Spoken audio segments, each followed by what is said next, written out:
Hello, and welcome to the Idaho Art Education Association's 2021 Fall Conference. My name is Tara Feast, and I am your IAEA President. It's my privilege to be part of the IAEA Board, which includes a team of talented, dedicated art educators and leaders. On behalf of Jen Condell, Melissa Thompson, Tara Kennedy, Lola Johnson, and Camille Johnson, thank you for attending today's conference and being members of IAEA. The theme of our conference is Inspiring Innovation, STEAM in the Studio. Before we get started, I want to talk a little about why IAEA chose this topic. Why innovation, and why now? Innovation is the act or process of introducing new ideas, devices, or methods. Over the last year and a half, we have dealt with an incredible amount of change. Change that we didn't know was coming, change we couldn't prepare for. Educators and students are still navigating a wilderness of new and unknown. Now more than ever, we need new ideas and new methods. As educators, we can do that. As artists, we can do that. We can introduce new ideas. And our youngest and brightest creative thinkers can be those who act and innovate. Now let's talk about the second part of the conference title, STEAM in the Studio. So let's consider the most magical of all visual organizers, the Venn diagram. Take a moment and note the words that you might use to describe the science lab. Words that come to mind might include experiment, research, testing, methods, or maybe the word clean. Okay. Now take a moment to think of the words you might use to describe the art studio. Maybe words that come to mind include exploration, ideas, practice, tools, process, or maybe messy, or clean if you're a printmaker. Our STEAM in the Studio presenters are going to help us explore the area between these two places. With their expertise, we will learn to introduce new ideas and methods and help our students grow to become future innovators. They will help us integrate STEAM concepts with art-making practices so that we can provide more opportunities for students to develop both critical and creative thinking skills. So let's start with a simple project. First, we want you to gather some supplies. You'll need some Sharpies or some permanent markers like these, and you'll need an LED light bulb. If you haven't already noticed, the logo for our conference is a light bulb. And if you received a box of conference swag, you're probably wondering why we sent you this light bulb. You might also have noticed that the Sharpies you received are similar to the colors of the logo. Now, I'd like to invite Tara Kennedy, IAEA's Vice President, to walk us through a quick project inspired by our Inspiring Innovation STEAM in the Studio logo. Thank you, Tara. Hi, everybody. Today we're going to be doing a fun project that is simply coloring on a light bulb with Sharpies. And you can do this project anytime that you're teaching about light, shadows, colors, wavelengths, or anything that involves how light and color interact with each other. So I've got an LED light bulb and I've already started my design, and it's got the white coating on it, and then I have some Sharpies of different colors, and I'm simply going to just draw out the design I want to create and color it in.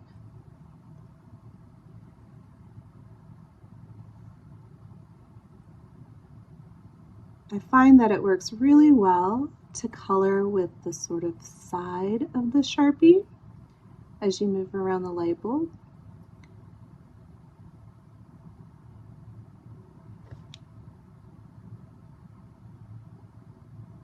It's also helpful to have an idea of what kind of design you might want to make ahead of time. Since this is permanent marker, it might be a little bit difficult to go back and change things once you've started.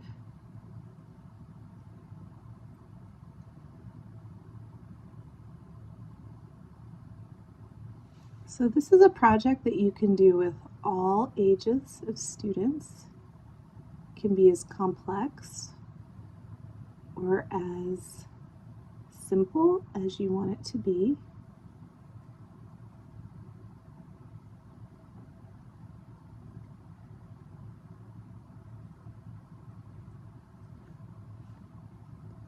And there's no real limit on the amount of designs that you can do. So if you had a specific pattern or style that you were teaching, you could have students use that on the light bulbs.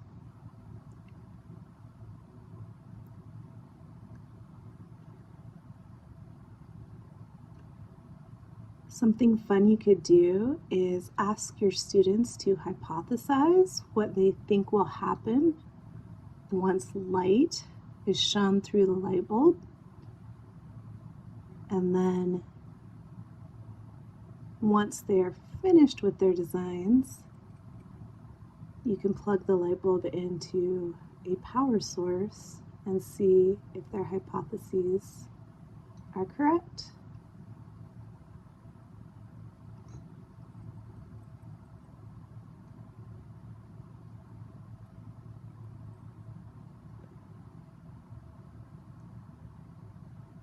You definitely want permanent markers for this project. or something that will adhere to the smooth surface of the light bulb. And what's fun about the surface is even with the permanent marker, you can overlap the colors and blend them a little bit to get kind of an interesting effect. This could be really fun with alcohol inks or some other type of material designed for smooth surfaces. And you don't have to fill the entire light bulb. You can allow students to fill as much or as little of the space as they want, and then try to figure out what will happen once light is shown through that.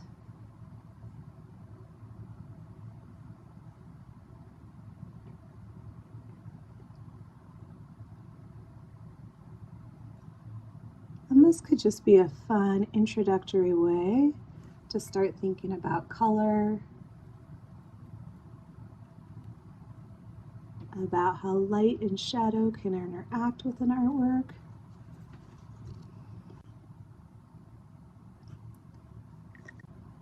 There we go. There is my finished project. And once again, this would be fun to do with students of all ages and exciting to see what happens once you plug this into a light source. Thank you, everyone. Thank you, Tara, for sharing that simple way of introducing color, light, and scientific thinking into our art teaching practice. I can't wait to see all of your innovative light bulbs. If you want to share your work with us, post it on social media and tag us at Idaho Art Ed. On behalf of the IAEA board, thank you again for being here today, and please enjoy the conference.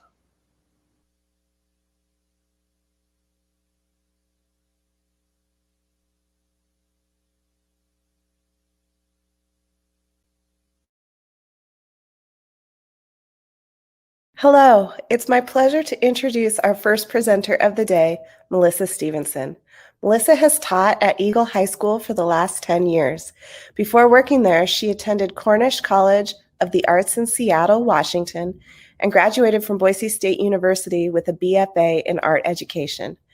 She has taught technical writing, elementary after-school art, sophomore English, junior high art classes, student council, and high school art. Melissa has a background in printmaking and enjoys art making of all types.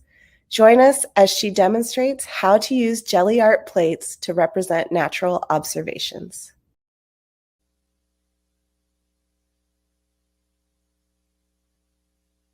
Hi, I'm Melissa Stevenson, and I teach everything from beginning art to AP art at Eagle High School.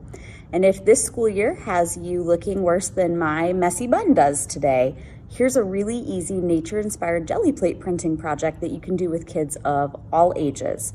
So let's get messy.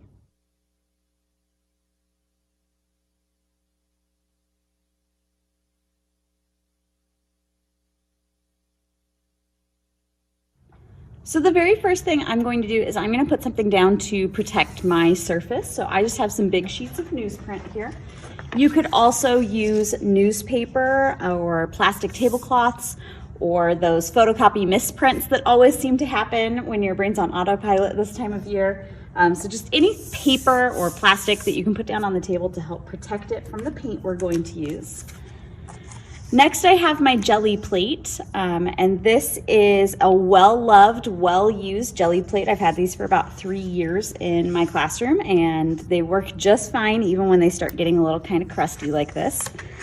So the first thing I'm going to do is I'm going to peel off the protective plastic layers that come on the jelly plate. So I'm going to peel off the top layer and the back layer.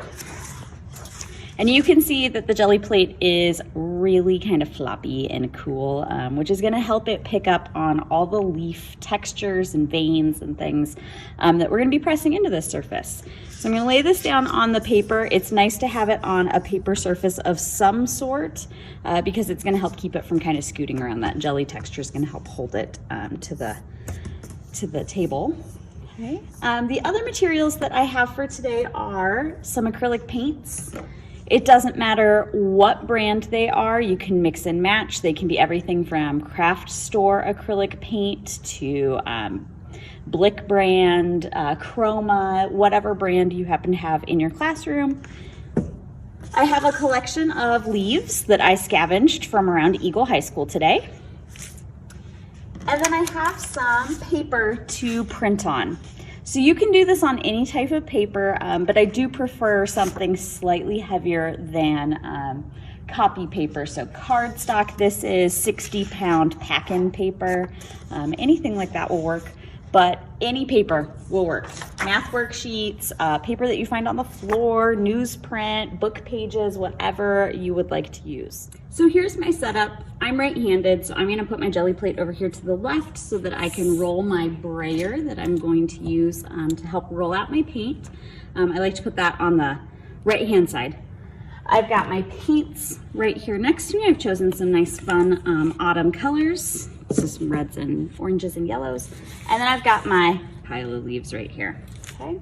Paper to print on is off here to the right. So I've kind of got all of my stuff located in one area, which is gonna be really helpful because as we know, acrylic paint dries pretty quickly. So I'm going to have to move kind of quickly once I start rolling out ink onto my surface, onto my jelly plate. Okay. One of the big misconceptions I think that students have when they go to start using these jelly plates, at least in my part making classes, is they think they need way more paint on the plate than they really do. So this is an 8 by 10 plate. This is a fairly large plate. And I'm only gonna put 7 kind of little tiny blobs of paint on there. That's gonna be way more than I need to get started. I just wanna make sure I have a good even coat. So I've even mixed and matched a couple colors here. I'm gonna take my brayer and now I'm gonna start rolling out my paint. Okay. So if your kiddo has too much paint on here, you're gonna see that the brayer doesn't really turn. It just kind of skids around on the surface. Which is fun in and of itself, but probably not what we're going for on this project. Okay, and then I'm gonna flip my brayer over on its back so that it gets less ink, less paint onto the printing surface. So now is the fun part of jelly plate printing. This is when we get to start smashing stuff into the plate and it's gonna hold on to all the cool texture, all the veins and details on our leaves or any other natural objects that we've found outside this time of year. This is gonna work a little bit better if I put the side of the leaf with the really heavy veining texture down onto the jelly plate so that it can pick up that texture. So I'm gonna put them kind of top side up, vein side down. Okay. All right, and as I lay them down, I am just gonna kind of gently push them into the paint, make sure that they're really kind of touching the surface, making good contact.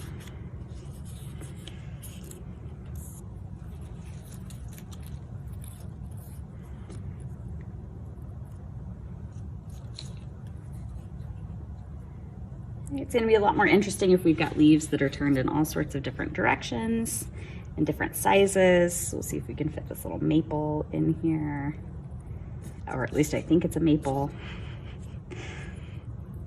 Okay. All right, so I'm going to lay my leaves down on my paint while it's still wet, and then I'm going to take my piece of paper, I'm going to lay it down on top. And so now, since this plate is so big, I'm gonna make sure one hand always stays on the plate so that this doesn't scoot around too much. And I'm going to use my other hand to really gently kind of rub on top of my paper.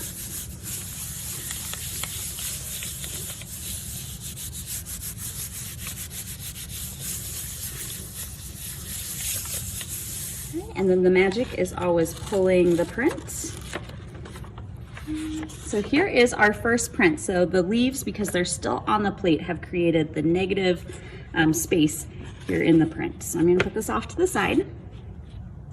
Now I'm going to pull my leaves up, and I'm going to lay them, you know, someplace that has paper down with the kind of little paint side facing up so that we can use them again. But the best part of jelly plate printing when you use an object like the leaves is we have a second image here. This is our ghost print. So we're not going to add any more ink to this right now. We're just going to take a piece of paper and we're going to lay it on top of the extra paint that was masked off by the leaves on the first print.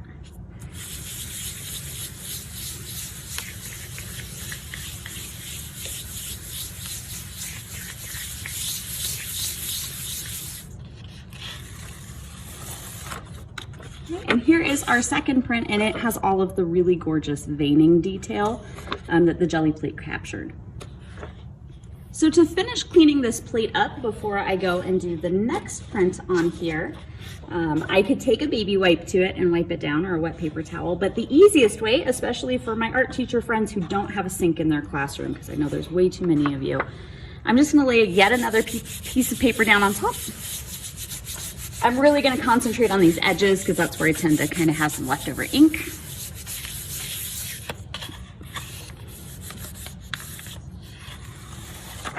And I'm just going to pull up anything that's loose and left on there. So this little bit of paint that's kind of on the surface of the plate, it's dry, it's not coming off on anything, so I can just keep working on top of it for today. So at this point, I've created two really beautiful prints, one just with the masking of the leaves and the other one with the leftover paint on the leaves.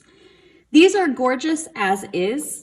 If I was teaching really lower elementary classes, I might stop here and we could do all sorts of things. We can cut up these papers, we can collage these papers, we can cut out leaves on these papers to do things. We can draw in this negative space, especially on this print here. But sometimes we want to get even more advanced and play with the jelly plate even more. And so the next step is to learn how to do multi-layered prints. So to do a multi-layered print, the only thing that's going to change is that I need to have some sort of registration system if that matters to me at all. Okay, so to do a multi-layer print, the one thing that I have to kind of pay attention to is registration. So I'm going to use the left and top edge of the block to line my paper up with. I also kind of want to think about color theory. It's going to work a little bit better if I do my lighter colors first and then build up to my darker layers. So I'm going to start with like yellow and orange and then work my way up to red and baby brown. So just kind of keep that in mind. You wouldn't want to start with blue or purple or black or anything like that. It makes it hard for top layers to show up. So I'm going to put a couple dots of paint on here again. I'm going to roll this out.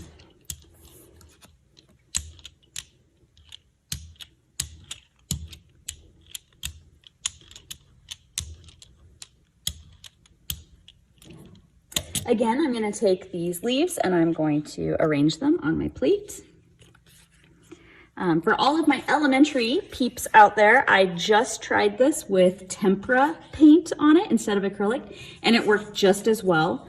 So if you have itty bitties and you're really kind of concerned about using the permanent acrylic paint with them, go ahead and use tempera and it's going to be just fine. So that's a little friendlier for elementary. Okay. All right, so I've laid my leaves here.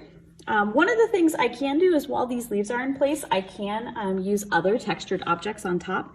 This is a piece of shelf liner that I can kind of press down right over where the leaves are located to make this cool texture in the background. So I always just get a roll of this at the dollar store where I get most of my mono printing textured materials. Okay. You can also use rubber stamps and things like that in the background. Another really fun object to give, especially little kids, are Q-tips. You can draw all sorts of squiggles and fun shapes and things in the background. All right, so because I'm going to put multiple layers on this piece of paper and I want to be able to line them up, again, I'm going to use the side and top of the jelly plate as my registration. Okay. Just like earlier, when I've got the physical leaves on the plate, I like to keep one hand kind of on the plate and the leaves to help keep them from moving around so much. Give it a good back massage. Probably about like you need right now after this school year. All right. Okay, so nothing too special on this one. We'll kind of fill that negative space in on the next print. And then again, remember there's a super secret print hiding under these leaves here to use up the rest of this paint.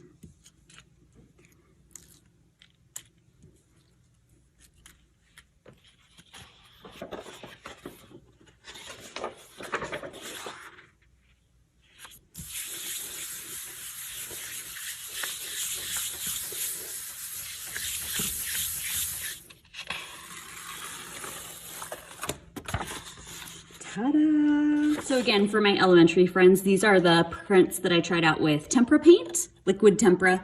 I don't know if the block tempera would work, but the liquid tempera worked totally fine. Worked just like the acrylic. So again, feel free to use that with your students. To clean off my brayer, I'm just going to use this newsprint right here, or a piece of scrap paper, and roll this extra color off so that I can move on to the reds and maybe browns that I'm going to do on these top layers. So again, I started with my really light colors like yellow, and I'm going to move towards darker colors with these multi-layer prints. All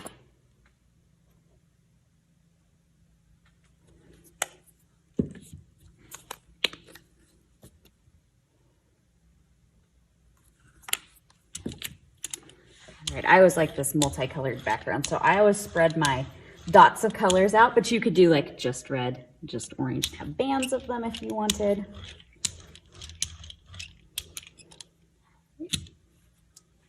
All right, so I could arrange the leaves again and incorporate them in this next level of my print. Some of them still have some wet paint on them that's different colors, so that'll probably come off on the print and make it kind of cool. Okay, but remember that a jelly plate isn't just for playing with leaves. I mean, this is super fun and autumnal and a great time.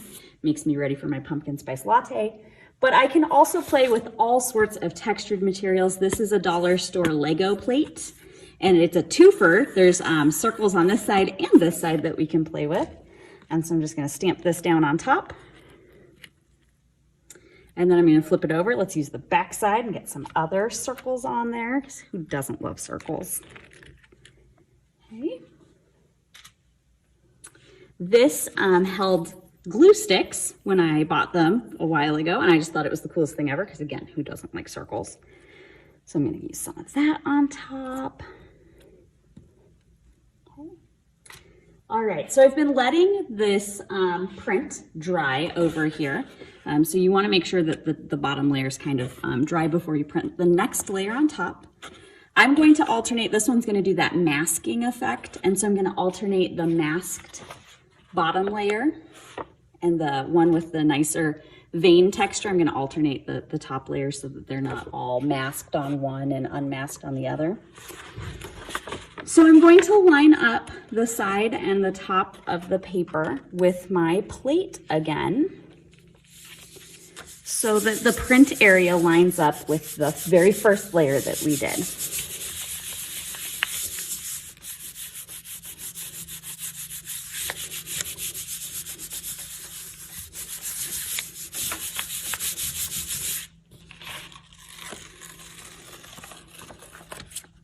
And so that's created this really interesting effect where we still have some of the masks from the first layer showing through. And then we've got our first layer print. And then the second layer is going on top of some of that first layer printing and some of the masking. And so you can see some peek throughs of the veining and everything. It's really cool. So we'll put that one off to the side. And then again, I'm going to peel off these leaves.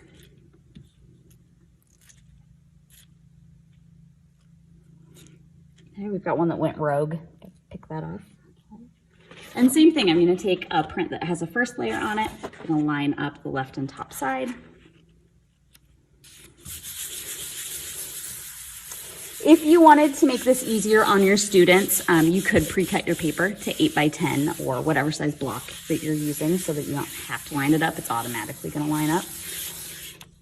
But I'm not nice like that. I make my high schoolers work for it. All right, so here's one with some really cool veining and masks and layers on it. So I'm going to put those off to the side and let them dry again. I'm going to clean off my brayer a little bit by rolling out my extra paint. This becomes its own gorgeous painted paper that you can make collages out of. And I think we've played with the leaves a lot, so I'm going to do a top layer that does not have any leaves put in it, just so you can see the other cool things that this jelly plate can do. While my prints are drying, I just want to show you some of the other amazing objects that you might find at the dollar store or around your house or in your classroom that make great jelly plate prints. So not only do we have leftover found materials, like this thing that held the glue sticks together in my supply order, and shelf liner, we have the ever exclusive and expensive bubble wrap. This is a dryer ball that I got from the dollar store, and it's one of my favorite things to roll across the plate. I have a potato masher. These are Jelly brand combs that you can comb through the paint, but you could also use a hair comb or a hair pick or anything like that. It works the same. I have a bunch of rubber stamps that were donated to me by coworkers who used to do a lot of scrapbooking, so these get used a lot. Again, things like Lego plates, the inside part of a tape dispenser, like a Scotch tape roll, works really awesome to make some circles. You can also cut up old linoleum blocks that your students have used for projects, especially at the middle school and high school level. Cut out anything that has a cool texture to it from them carving it out, and then you can stamp it into your plate, and it makes really awesome prints. So I'm going to put the very top layer on these prints. I think I'm only going to do 3 layers. You could do way more than that if you wanted to. So now I'm going to use my darkest colors. I'm going to use some brown. And something I would really like to point out, and I point this out to my students, is you can roll ink or paint out on the entire jelly plate, but you don't have to. I can roll out paint or ink just on a section. I don't want to hide all that hard work we've been doing. So maybe I'm just going to choose a couple areas to put some paint down and not everywhere. Okay, and I love this dryer ball, and again, the polka dots that it makes. So I'm going to roll it around on my plates. Okay. I also, because again, I love circles, who doesn't? I love bubble wrap. I'm going to lay that down on top. The jelly plate does a great job of holding onto the texture of bubble wrap. I've got this cool comb here, so maybe I'll do some cool cross-hatching kind of mark making. And then I'm just going to take my print here and I'm going to lay it down on top. I'm going to line up the side and the top edge again. I'm going to give it a good back massage.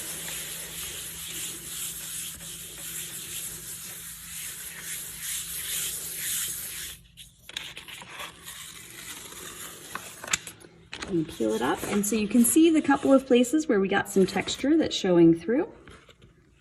It could have maybe been darker. We also have this big open area here, so if I wanted to, I could do a 4th layer that kind of helps fill in that space. Okay. I'm going to do one more design, like one more layer, because I have a second print that needs a 3rd layer put on it.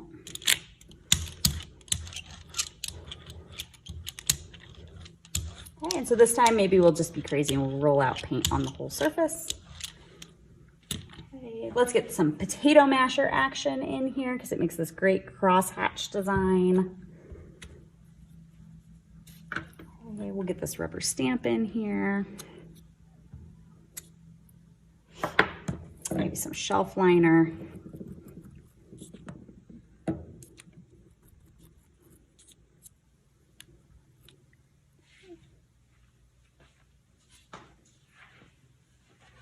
All right, so I'm going to take my print. I'll lay it down on top. Oops, and it kind of chose its own spot, so I guess it's going right there.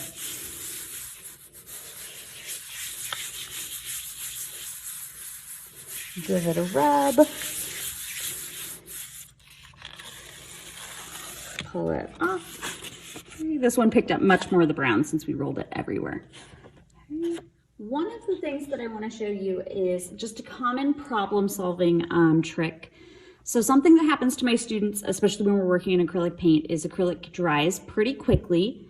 So if they get easily distracted by how many cool things you can roll on the jelly plate or waiting for a color, if you're trying to like spread paint around the room or anything like that, sometimes what happens is the paint dries on the plate. So you can see here, like I've pushed things into it and I've made all these cool designs on there, but they're not transferring. You wouldn't know because my hands are filthy, but it's not coming up off the plate really because it's dried onto the plate. And so the easy way to fix that is to take a really light color like white, and I want to roll a really thin layer on here. So I'm actually going to put some paint here on the newsprint instead of directly on the block because I don't want to put too much on there. Okay. So I'm going to take my brayer and I'm going to roll this out until I have a thin layer on my brayer, and I'm going to roll that thin layer onto the jelly plate, or at least wherever I would like to transfer off of the jelly plate. So this top layer of paint is going to help reactivate the layer that's underneath. So it does need to sit on there for just a minute to kind of dampen that first layer that dried onto the plate. But you don't want to let it sit too long, right? Or we're right back where we started from and we have more dry paint on the plate. Then we just end up repeating this process again. All right, so that's going to be good enough for now. And now I'm going to take my piece of paper and I'm going to lay it on top. I'm going to give it a really good firm rub because we've got 2 layers of paint to peel up this time.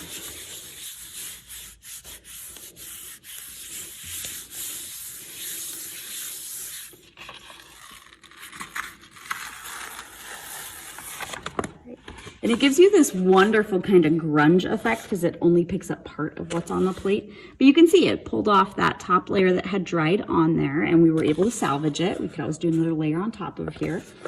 So if the paint dries on the jelly plate, just put a lighter color on top, let it sit for a minute, and then go ahead and pull a print up. And so all we have left for today is to clean up now.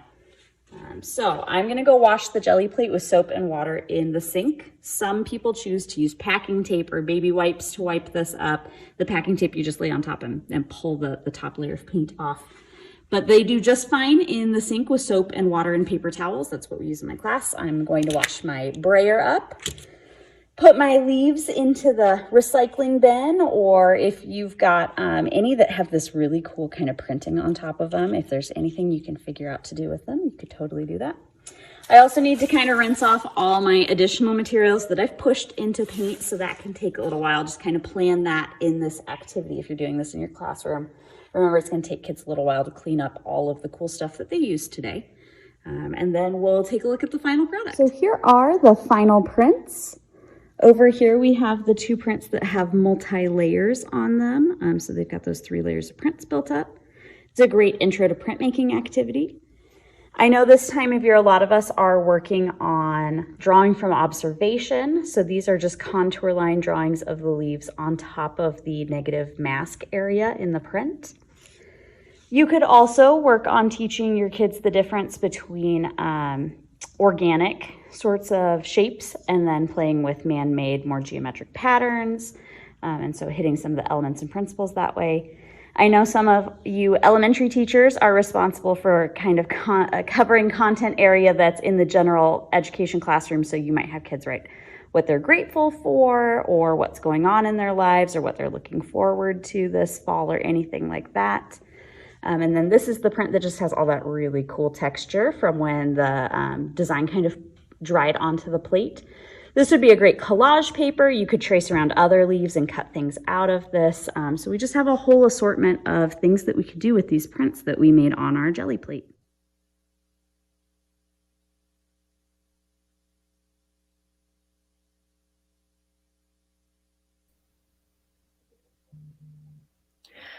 That was fantastic, Melissa. If you have questions for Melissa, we're going to do a live Q&A, so you can go ahead and put those in the chat. And here is Melissa to join us after her wonderful jelly plate printing demonstration. How are you today, Melissa? I'm doing well. How are you, Tara? I'm doing great. Thank you so much for that wonderful demonstration. What is your favorite thing about working with the jelly plate process? Ooh, I love everything that you can do with a jelly plate. I love that it's not a pre-planned, preconceived process, that you have to just go with the flow of whatever is going to happen, and it's kind of unexpected. And when I do this with my printmaking students, they have to write a reflection about their jelly plate experience. And the first thing they tell us is they love this project because everything in high school is so prescripted, and there's a right answer and there's a wrong answer, and there's not with jelly plate printing. They really just love learning how to overcome their mistakes and go with the flow. Nice. We got a question from the chat. If you don't have brayers, what is another tool you can use to apply the paint to the jelly plates? You can use all sorts of devices. You can use a paintbrush. You can use a palette knife or like a plastic butter knife. Just don't use the ridgy side to kind of smooth it out on the surface.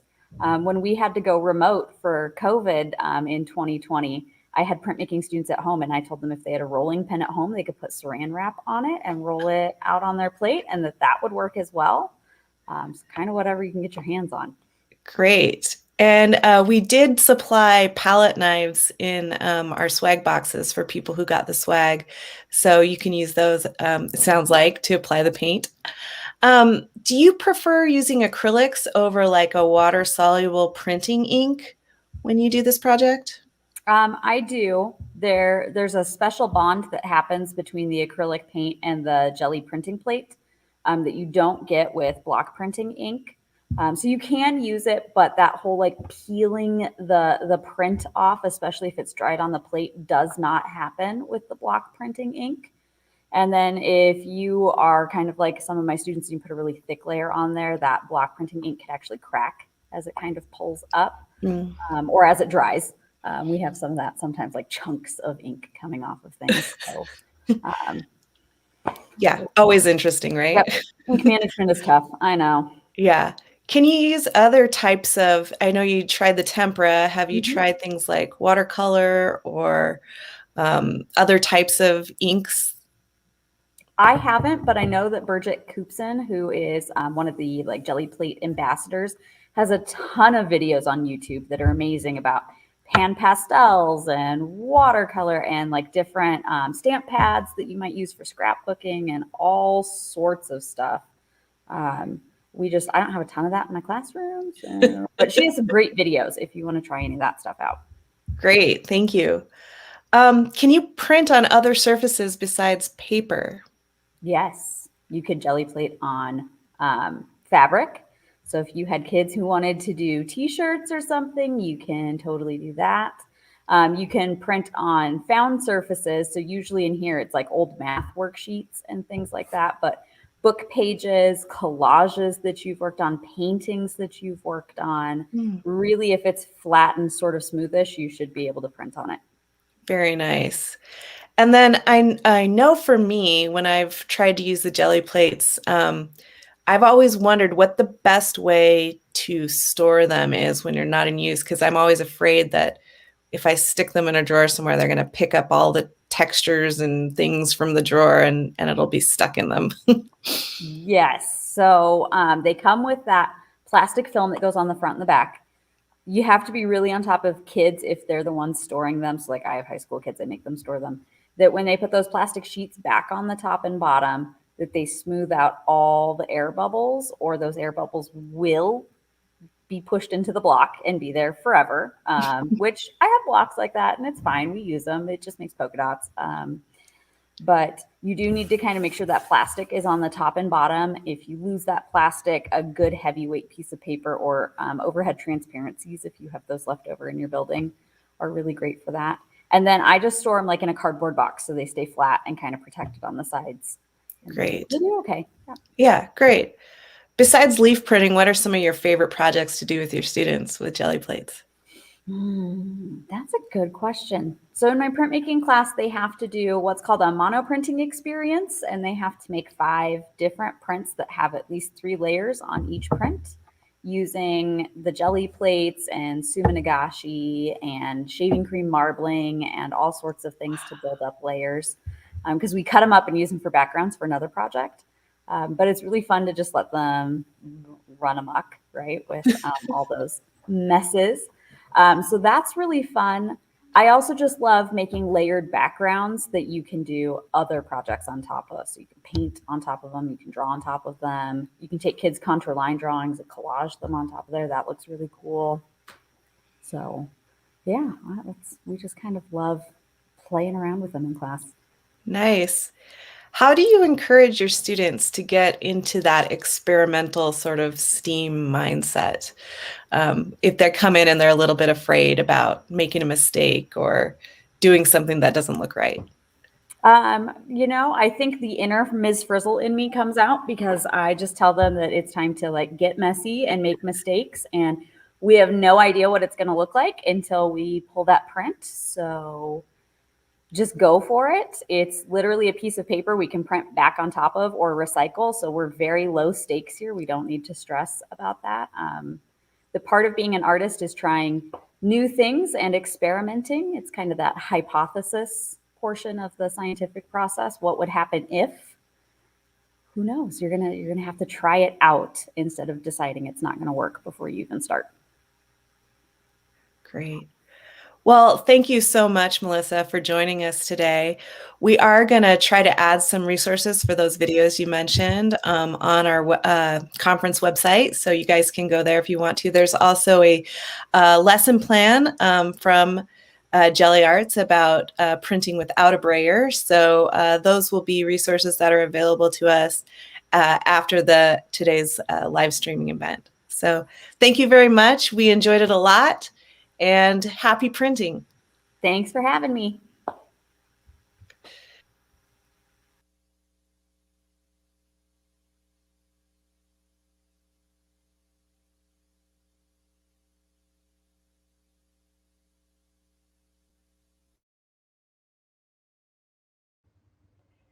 Hello. Welcome to the 2021 Idaho Art Education Association's annual business meeting.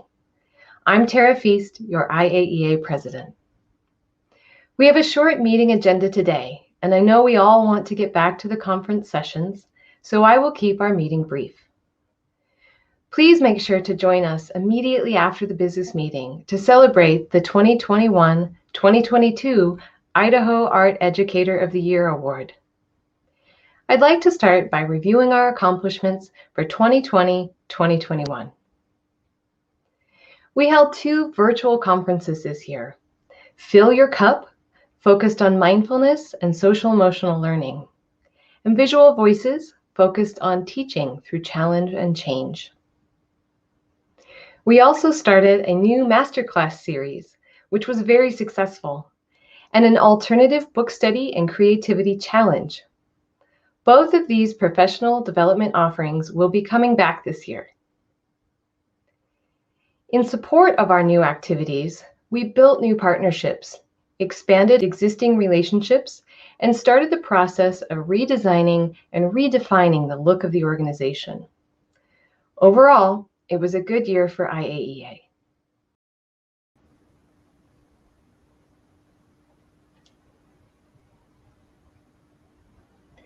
So that brings us to the business part of our meeting.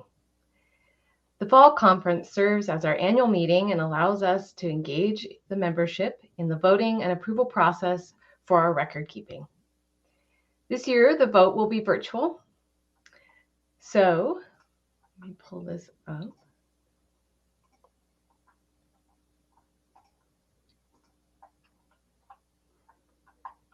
Okay.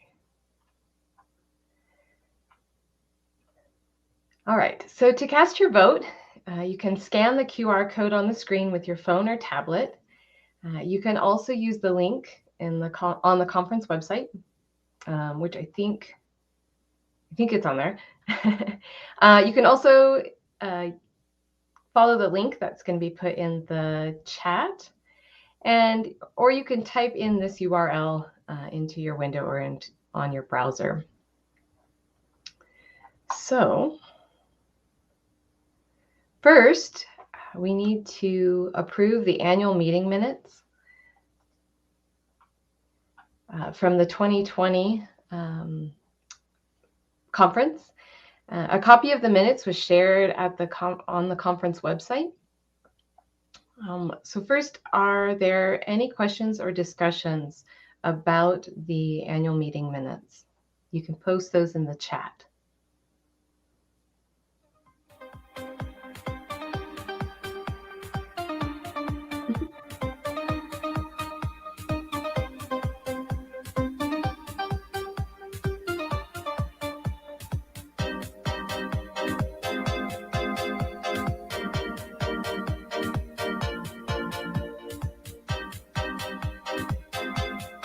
Give you a little bit of time to post those questions in the chat.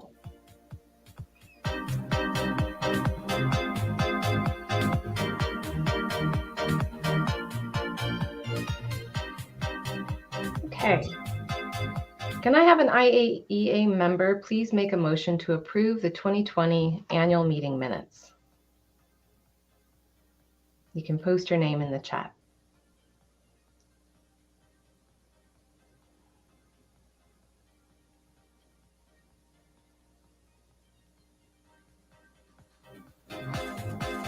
So Tara Kennedy makes a motion to approve the annual meeting minutes from 2020.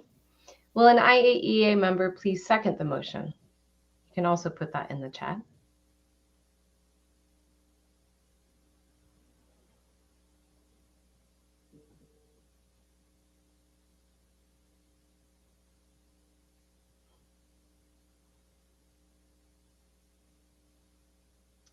Okay. So Jen Condell, our IAEA secretary, seconds that motion. Thank you. You can cast your vote to approve the meeting minutes via the link in the chat or via the screen. QR code.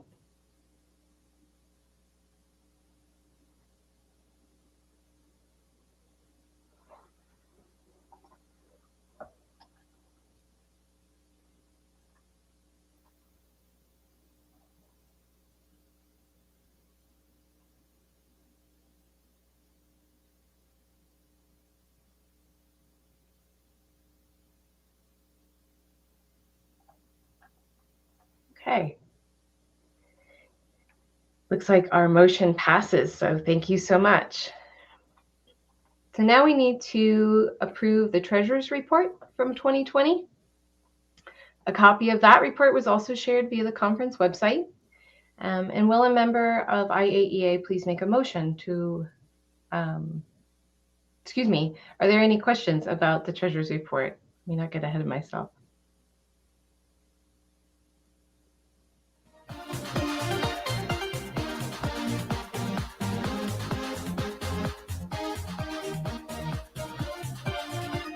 If there are any questions about the treasurer's report, please place those questions in the chat.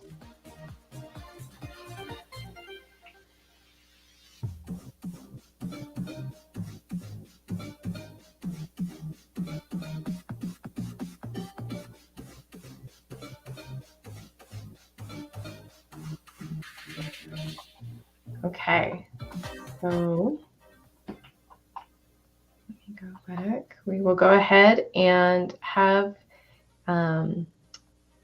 someone make a motion to approve the treasurer's report.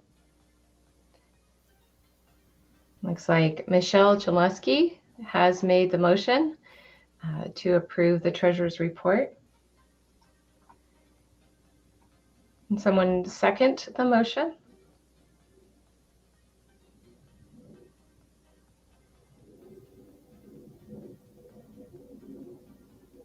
Okay, Camille Johnson seconds the motion to approve the treasurer's report. Please cast your vote to approve the treasurer's report.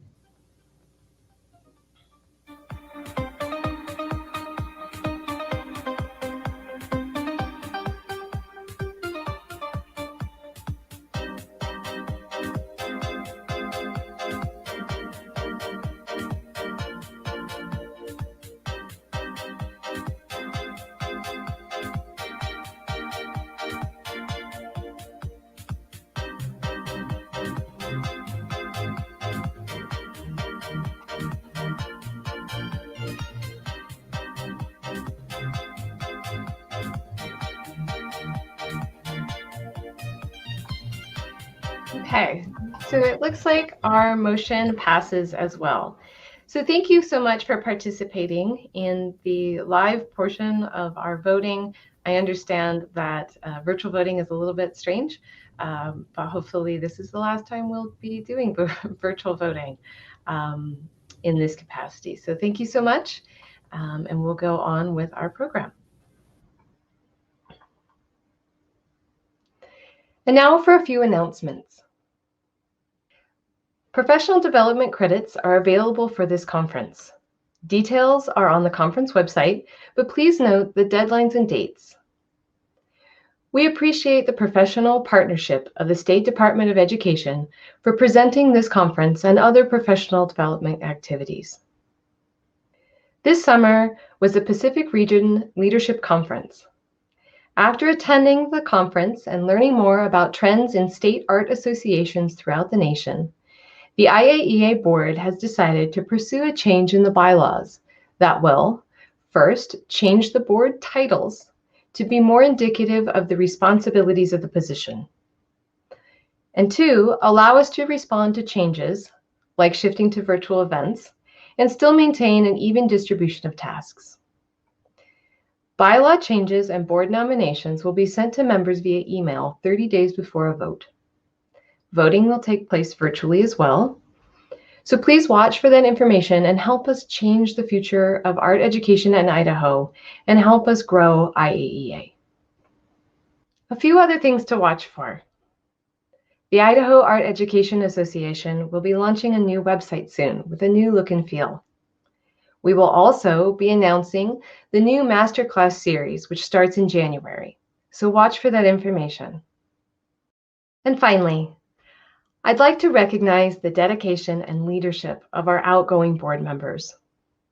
Melissa Thompson, our treasurer, whose organizational skills and willingness to do whatever was needed to be done has been such an asset to our organization. Jennifer Condell, our secretary, whose participation in the leadership conference led to many of the great changes we have coming up. And Lola Johnson and Camille Johnson, not related, are co-past presidents whose support and love for art and art educators is endless and whose guidance and advice has and will always be appreciated. Thank you to everyone who's contributed to the success of IAEA over the last year. This concludes our business meeting. Please join us in just a few moments for the 2021-2022 Idaho Art Educator of the Year Award and Celebration. Hello, I'm Tara Feast, your IAEA President. On behalf of the IAEA Board, it is my pleasure to announce our 2021 Teacher of the Year.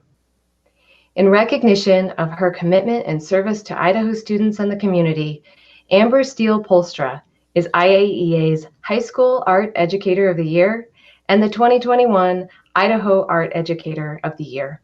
Amber has been the ceramics instructor at Post Falls High School since 2012.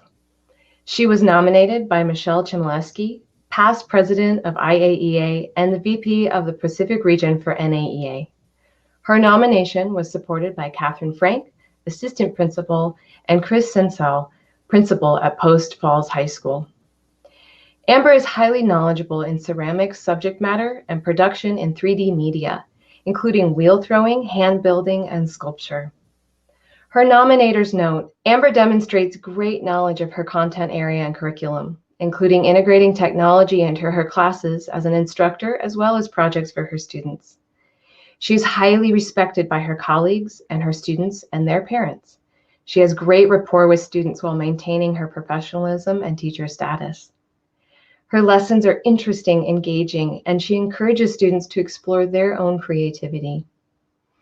Amber students appreciate the respectful and supportive learning environment of high expectations combined with a calm and productive atmosphere.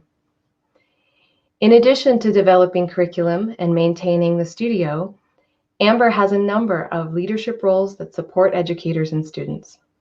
She's the co-chair for the annual Student Art Show, an Empty Bowls event, as well as the Arts and Culture Night. Amber is the advisor for the Ceramics Club and the Spirit Club and runs Trojan Screen Printing and Spirit Gear. Amber is a delegate for the Post Falls Education Association and is currently serving as a building representative. IAEA members probably know Amber from her work with the board. Amber joined the IAEA board in 2014, first serving as the vice president and then as the treasurer. During her time with IAEA, she helped streamline processes, expanded conference offerings, and increased membership. Amber's nominators and colleagues have created a video to show their support.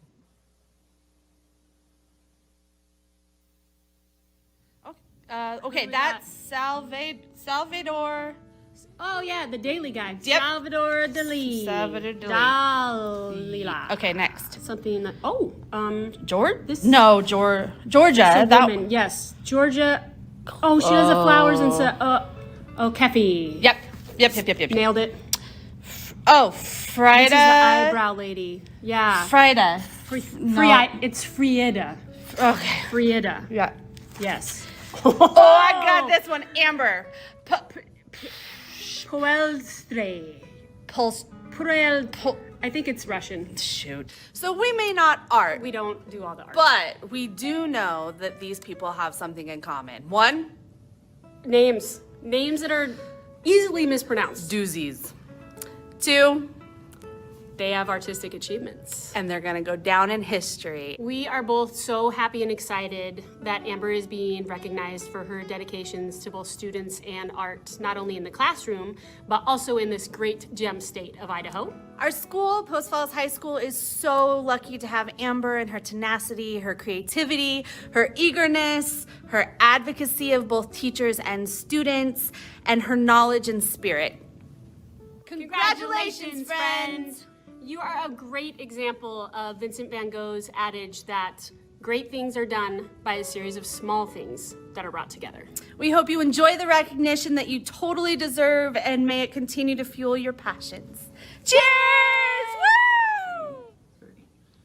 Congratulations, Amber. You are so deserving of this award. When I think about you've been at Post Falls High School for over 10 years, all the kids that go through your classroom every day, teaching them Ceramics 1, Ceramics 2, Advanced Ceramics. Do you know out there that over 400 kids wanted in her classes this year, but she can only take 160. But kids roll in and roll out, and they wait their time to get an Amber Ceramics class. You do a great job. I look forward to your art show every spring, and congratulations to you. Well deserved. I'm so excited for Amber Polstra to be getting this award this year as Art Educator of the Year for the Idaho Art Education Association. I've worked with Amber for over 10 years, and she is just the most amazing ceramic teacher I've ever met. She's tenacious, she works hard, she makes true connections with students, she encourages their creativity, she takes no guff, while also mothering and parenting students as needed. She's just an asset to our building, to our community, to the Idaho Art Education Association. She's served on the board in the past, and she was always just amazing with all the conference and event planning. I adore her, and I am so honored to be her friend and her colleague, and I thank you, IAEA, for selecting her, and congratulations, Amber.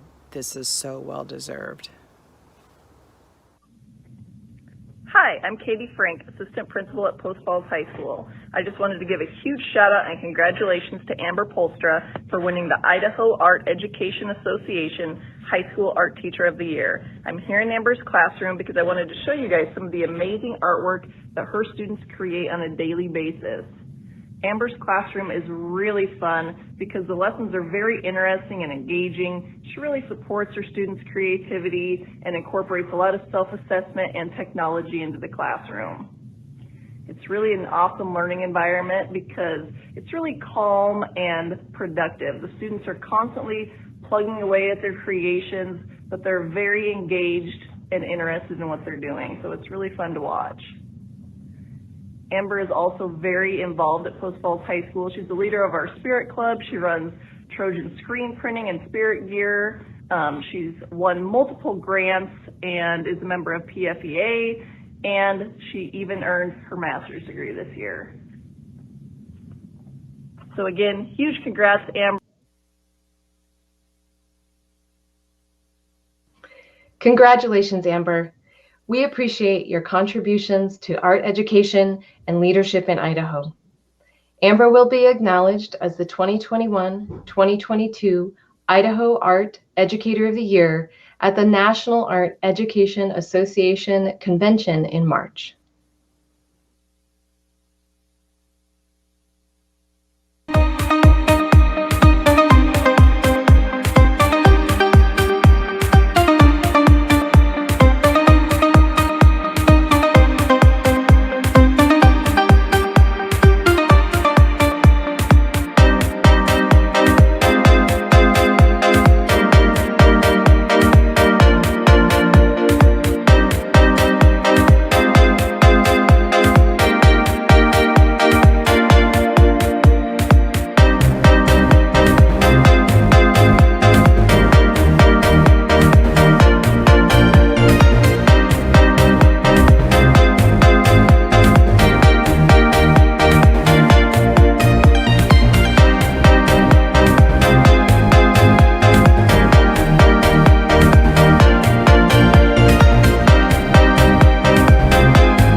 Welcome, everyone, and thank you once again for joining us today. I'm excited to introduce our next presenter, educator and author, Nancy Walkup. Nancy Walkup has been an art teacher for 40 years and has taught every grade level from kindergarten to university, though she taught at the elementary level for the longest time. She has been the editor of School Arts Magazine since 2005 and is also the editor of the School Arts Collections, Media Arts, STEAM, and Early Childhood, all recently published. She's a contributing author for the first edition of Explorations in Art, Davis's Publications Elementary Textbook Series. Highlights of her experience include serving as a project coordinator for the North Texas Institute for Educators on the Visual Arts, a national art education initiative funded in part by the Getty Institute and the Annenberg Foundation. She returned to NTIEVA to serve as director of the Institute after 10 years teaching art at Ryan Elementary School in Denton, Texas. Nancy's honors include serving as an invited teacher at an elementary school in Beijing, China, selection for the Japanese Fulbright Memorial Teacher Program, and being named the 2007 Teacher of the Year for her elementary campus. She has won numerous awards from the Art Education Associations of Louisiana and Texas, as well as the National Art Education Association. Nancy now lives in Santa Fe, New Mexico, where she is a docent at the Indian Arts Research Center and the Georgia O'Keeffe Museum, and an education volunteer at the Museum of International Folk Art. Her interests in art making center around textile arts and photography. I am happy to welcome Nancy as she shares a number of meaningful and practical approaches to including STEAM into your curriculum.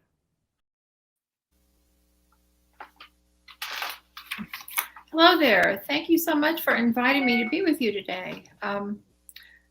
STEAM is one of the things that I really care about a lot in art education, so I'm going to be sharing with you many ideas and practical ways that you can integrate STEAM in your art room.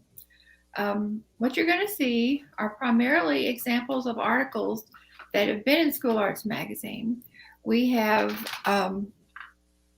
published, I think, 3 or 4 issues of School Arts that are based on STEAM, and I'm always delighted to be able to do that. So I'm going to share with you what I think STEAM means and how important it is.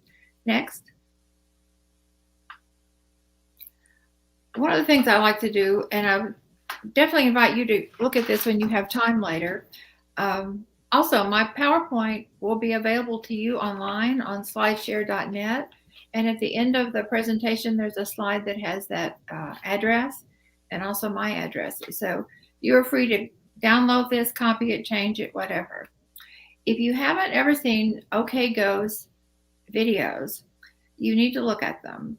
They are absolutely wonderful as STEAM examples because they combine every aspect of STEAM, and they're all suitable for showing to any grade level. Next. They even did a one on primary colors for Sesame Street. So they really expanded what they do in their music into what they do in their videos. And recently they just started this new site called OK Go Sandbox, and it has curriculum and lessons and videos that you can share with your students. So it's a great way to start a lesson by showing one of these. Next. Several years ago, I was the elementary director for NAEA, and at that time, I got to work on the NAEA position on STEAM. If you're not familiar with the position papers that NAE has, they're all available online, and they're all statements that can help you with administrators and parents and other teachers to give you some ammunition that you can use with your school.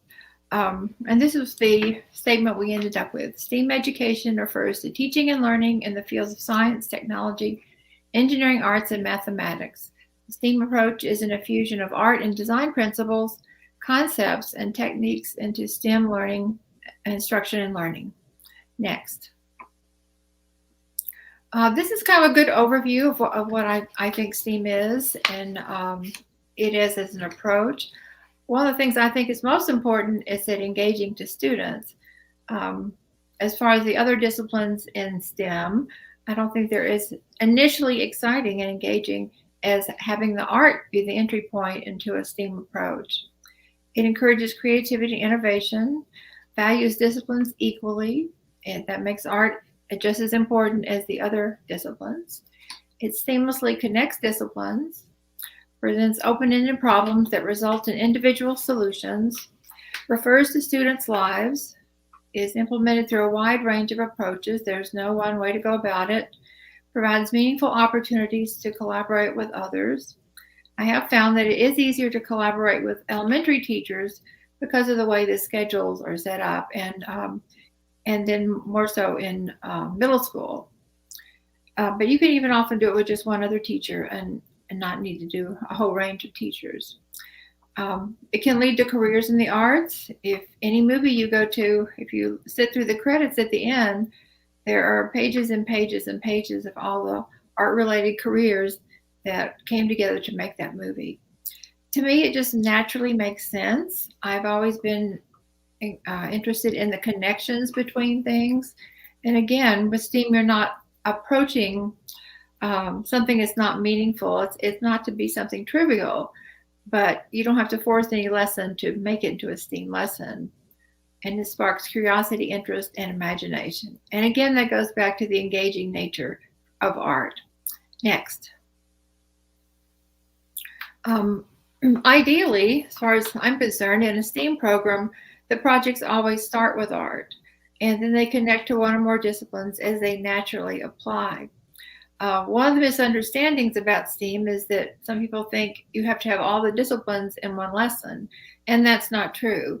The idea is that over the course of a year, students would end up working with all of the STEAM disciplines, but certainly not at the same time. Next. And all the examples of the images you're seeing are from articles that have been in School Arts in their STEAM issue. STEAM focuses on 21st century skills of critical thinking, communication, collaboration, and creativity. Next. STEAM got its start primarily at the Rhode Island School of Design. They were the first university to offer a STEAM degree, and they have really been a pioneer in implementing STEAM. Next. One of the great things they've done at the Rhode Island School of Design is they have a nature lab, and I got to visit this one time, and it's a whole building full of all kinds of natural specimens, and the art students can come in and use them for research. They can draw them or photograph them. I think they can even check some out. So that's a really wonderful resource for the school to have. Next. The Reggio Emilia approach to early education shares a lot of the activities that happen in STEAM. I got to go to Reggio Emilia one year for a seminar, and we got to visit a lot of the different schools. And one of the things that they all had in common, the elementary schools, they all had light tables. Every classroom had a light table, so they could investigate all kinds of things using that. Next. Reggio Emilia schools also have what they call an atelier, which usually is overseen by an art teacher. And again, it's a collection of all kinds of natural and man-made objects that kids can work with and investigate. Next. This was our first STEAM issue that we did. Every issue of School Arts has a theme, and we usually decide those a year ahead, because in magazine work, you're always working months ahead.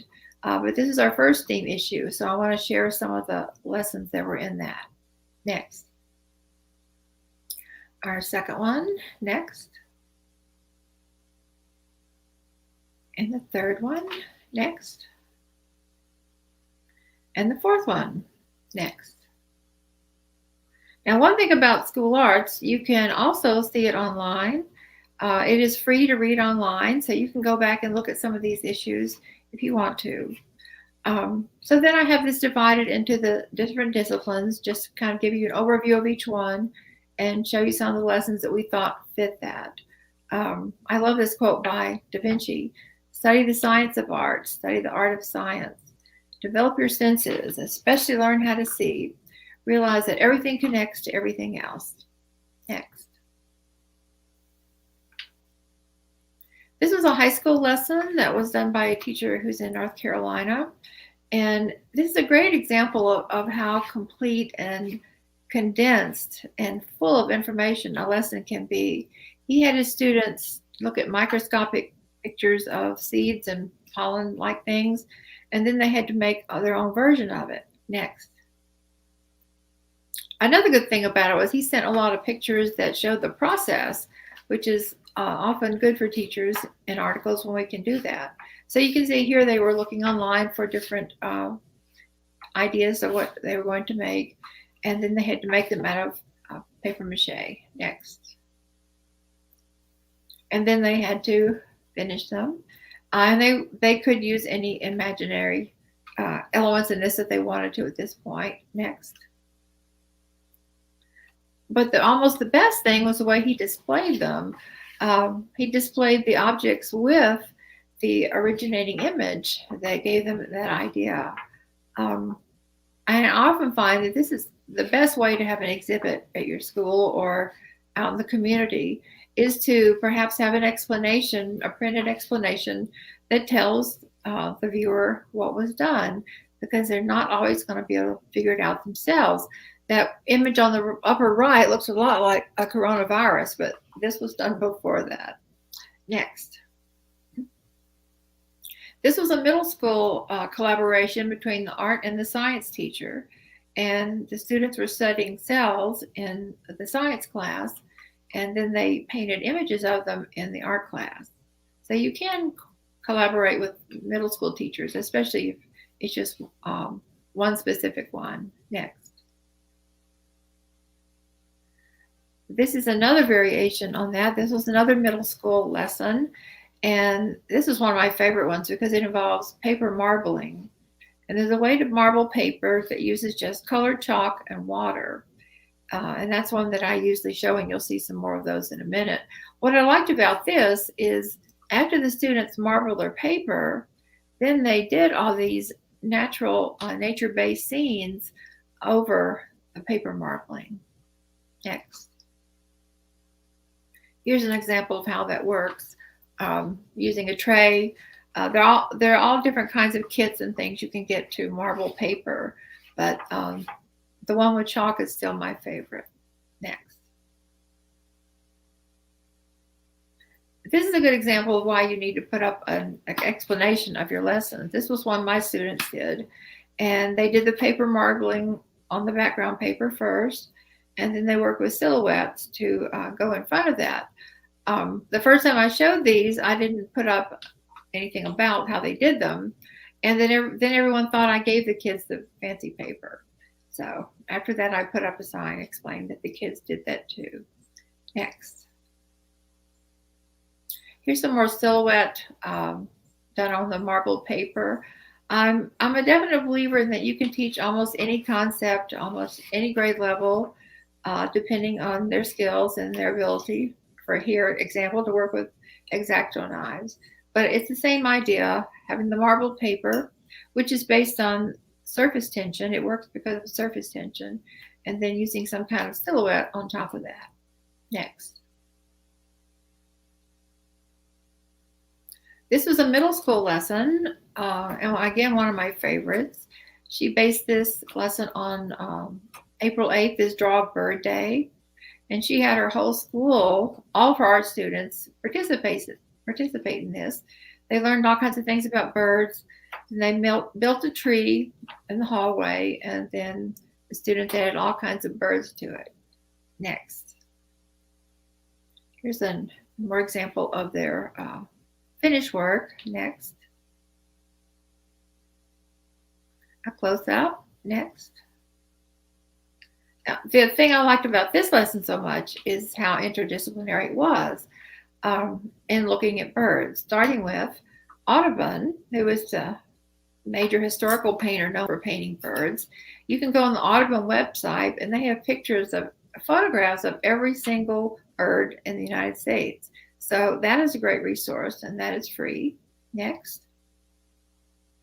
Here's some examples of what you'll find on the website. They're all, and Audubon's paintings are all there too. Next. what I like is comparing a historic artist with a contemporary artist. And this contemporary artist that she used is called Walton Ford. He paints similar things to Audubon, but his are a lot more unusual and interesting. He often inserts all kinds of unlikely objects into his paintings, and his paintings are also very large. Next. There's an example of John James Audubon and Walton Ford on the right with one of his paintings. You can see how large it is. I think those are birds flying in or out of his mouth. Another great thing about Walton Ford is Art 21 has a wonderful video about the artist that you can share. And again, that will be appropriate for any grade level. Next. This is another one of his paintings. That's a triptych. So you have a rhino on a ship that looks like it's sinking. Next. If you work with clay at all, you are already doing STEAM activities, whether you think about them that way or not. There's so many concepts involved in clay and working with clay and what kind of substance it is, and vitrification, which is the point at which a piece of clay cannot go back to a wet state. There's just so many things that you can do with clay, and talking about the process and how the process of firing works, and where clay comes from. Of course, at school we always had pre-packaged clay, but there are other ways of using clay as well. Next. My science teacher at my elementary school helped me make a PowerPoint on what's the matter with clay, because it's a great element to talk about when you're looking at stages of matter. Next. Since I live in New Mexico and have been coming out here so long, I'm very familiar with the traditional ways that the native potters make clay. And these are an interesting way to approach science as well, because some of the substances they use all come from nature, and they all require different kinds of preparation. That little black flat thing next to the blue cup is what they use to paint the black lines on pottery. And it's actually made from a plant called wild spinach or beeweed, and they have to boil the plants down to a sludge, and then they have to set them aside for a year for them to develop, and then they can paint with them.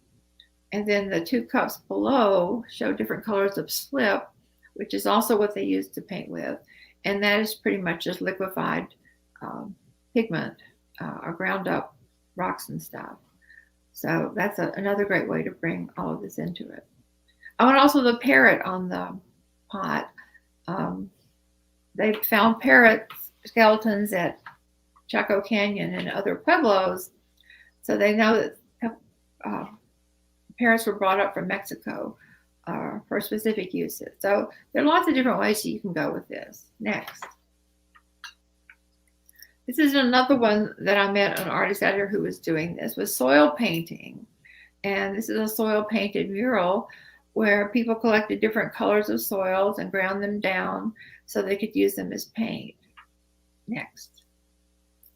That would work well for your local environment too. You can find all kinds of examples of art made from recycled materials. This was actually, I forgot about this. This I saw, I've actually done a presentation in Idaho before. It was in Boise. And we were at a school that was art-based. And this was in the school windows. And I liked it so much, I've done it several times in other places. Next. Using natural dyes, whether you're dyeing fabric or wool, is another approach to looking at science in the classroom. This was an artist in Mexico who knows a lot about chemistry and was demonstrating how all these different colors are used and the different materials that were used to dye the yarn that's hanging behind him. Next. And here you can see him dyeing giant vats of yarn. Next. And here he's showing us cochineal. And cochineal is where red dye comes from. And the bulb that he has there is full of cochineal. And on the cactus there, you can see all that white stuff is cochineal. It's kind of like a microscopic insect. But when it is ground up and dried and mixed with water, it turns a bright red. Next. Dioramas are another way to combine materials and techniques. I did a lot of these with my elementary students. Next. Ooh, go back one. I'm sorry, I forgot to say something.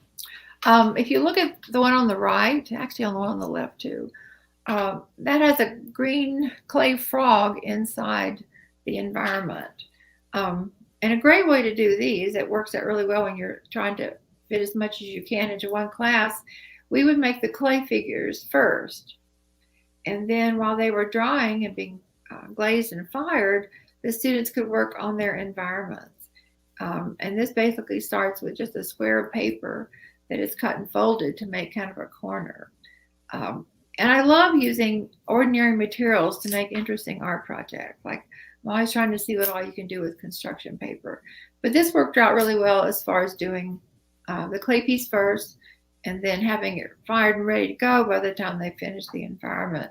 And often here I would talk to their classroom teachers, find out what biome they were studying, and then we would do that in their class. Now, next. Metamorphosis is another scientific technique that has lots of connections to the visual arts. These were done by first graders, and they were studying the cycles of metamorphosis. So you can see the one at the top is the frog, and the one at the bottom is the butterfly. And these folded up and made a little book. There are also a lot of good children's videos that show metamorphosis as well. Next. The person that first discovered metamorphosis was Maria Sibylla Marion. She's in the National Museum of Women Artists in Washington. She was the first person through her paintings and her observation to discover that all these stages of an insect were all the same creature. Until that time, people thought these were all different insects or different creatures, that they had no connection with each other. But through her observations, she saw that happen and did most of her paintings based on that. So I don't think she gets enough credit. Next. Another connection, a lot with math and science, is the golden spiral or the Fibonacci spiral. And it's a proportional relationship that is often found in nature, and it's found in other places too. Next. It's found in architecture. Next. And interestingly, just recently, this photographer named Elliot McGuckin analyzed all of Ansel Adams' photographs, and he discovered that they all fit this Fibonacci spiral.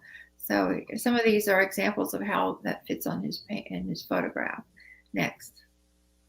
That's another one too. The spiral there is in red. It may be a little harder to read. So he intuitively knew about composition and understood composition. And I think artists do that. Next. Technology is another aspect of STEAM. And I think that's really developed a lot in the last few years, partly because teachers needed to be able to teach something from where the students were at home, and they had the technology. Jane Montero has done an awful lot with using Google Draw. But this is a high school teacher student. The art challenges the technology, and the technology inspires the art. So this one was working with computers. Next. Another one of her students. Next. She's a high school teacher in New York, I believe. Painting with light. Teachers have been playing with for a number of years. This usually involves being in a darkened room and have some kind of a light source and moving it while you're photographing it. Again, something else that can be done with photography. in projects like this, and like many of the others that I've been showing you, one of the things I realized about doing STEAM lessons is most of them students could do without having to depend on their ability to draw well. I know a lot of teachers focus on drawing so much, and I think anyone can become better at drawing, but I did a lot of projects like this where that was not the most important part, and that students could feel successful in other ways. Next. Here's an article we had on Paint the World with Light. This is actually the first one we did, I think, on light painting. And this was done by our teacher in Shanghai, who teaches at an international school there. Next. This is from one of our regular middle school teachers who does a lot with photography with his students, having them look at things in different ways. He's done really some amazing things with his students. Next. Spontaneous portraiture. You see a lot of portraits in submissions I get for high school. But clearly we all know students are concerned with their own identities first. But again, these students are taking photographs and then altering them using technology. I think this one was done in Illustrator. Next. The text art project, this was another high school article. The students had to pick a photograph and then create the text to insert in the photo which applied to what the subject was. Next. And all these kind of projects are really engaging to students. I've really been impressed with how interested they are, but they're surrounded by images like this. Another high school teacher, this lesson, the design was to combine disparate elements in a graphic image, and that's a mouse trap in the middle, and then most of the structure is look like it's covered with denim. Next. Also from the same lesson, she called it Frankenstein design. So these are tacos that turned into radios. Next.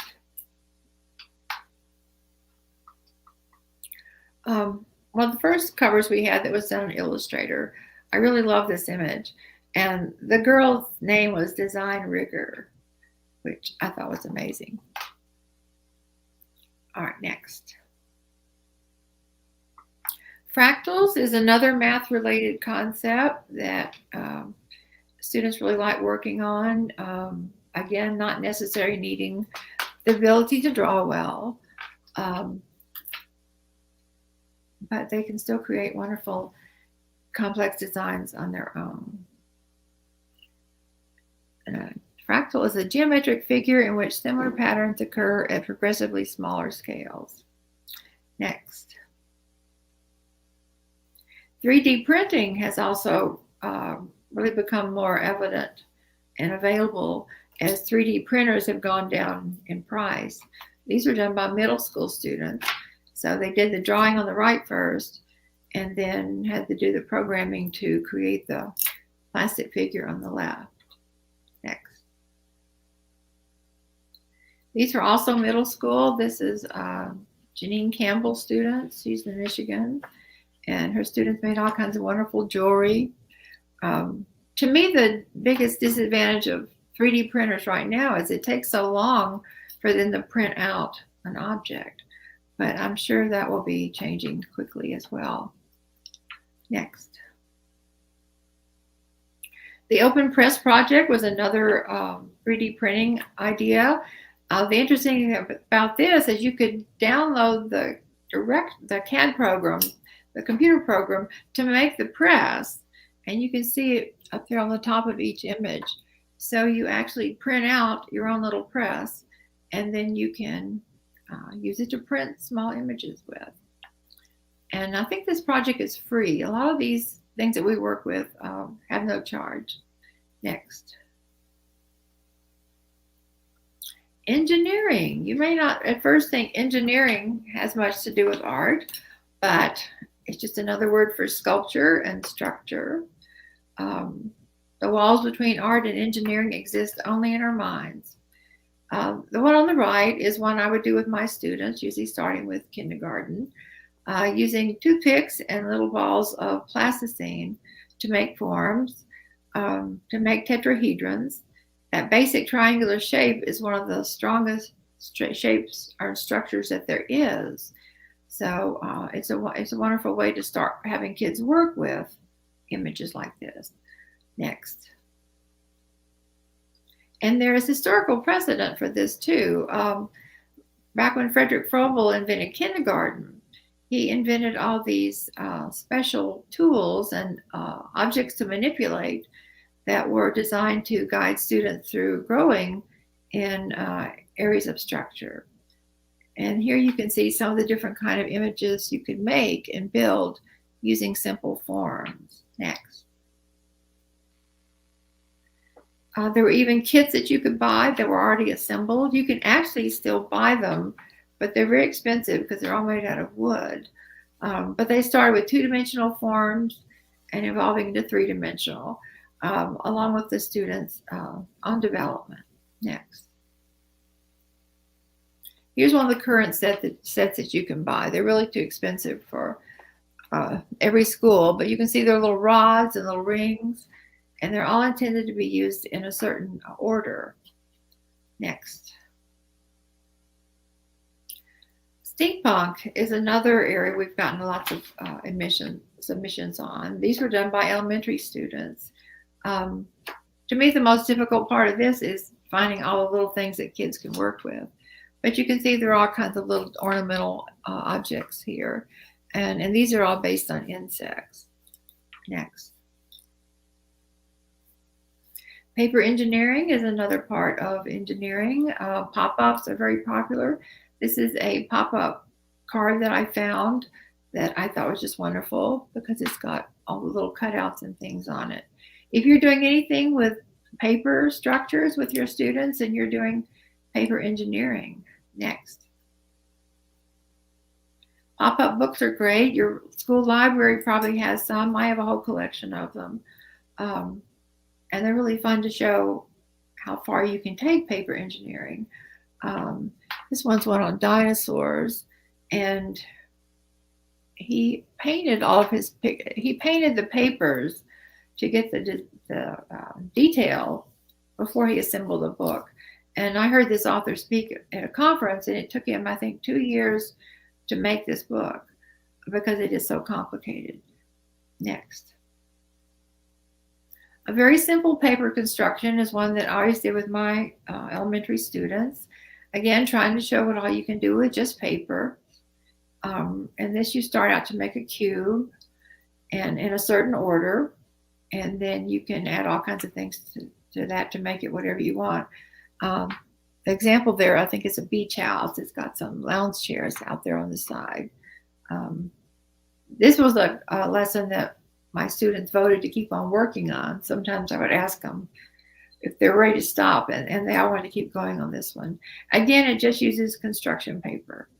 Next.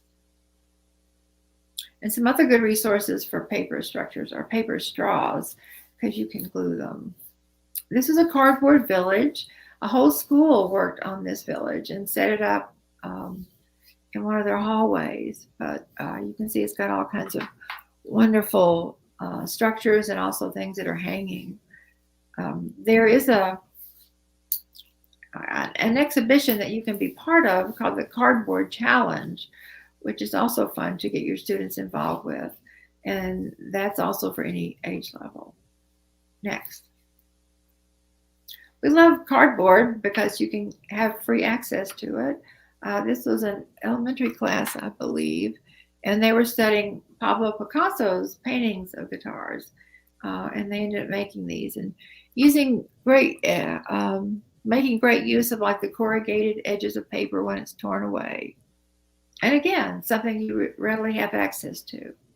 Next. This was a high school lesson, and the assignment for these students was they had to build a chair out of cardboard that would support their weight. So, next slide. And there's one example. of a successful one. Next. Robotics can be very much like steampunk, or maybe even we'll include that too. These were made by seventh graders. And this teacher had collected lots of computer parts that the students had access to.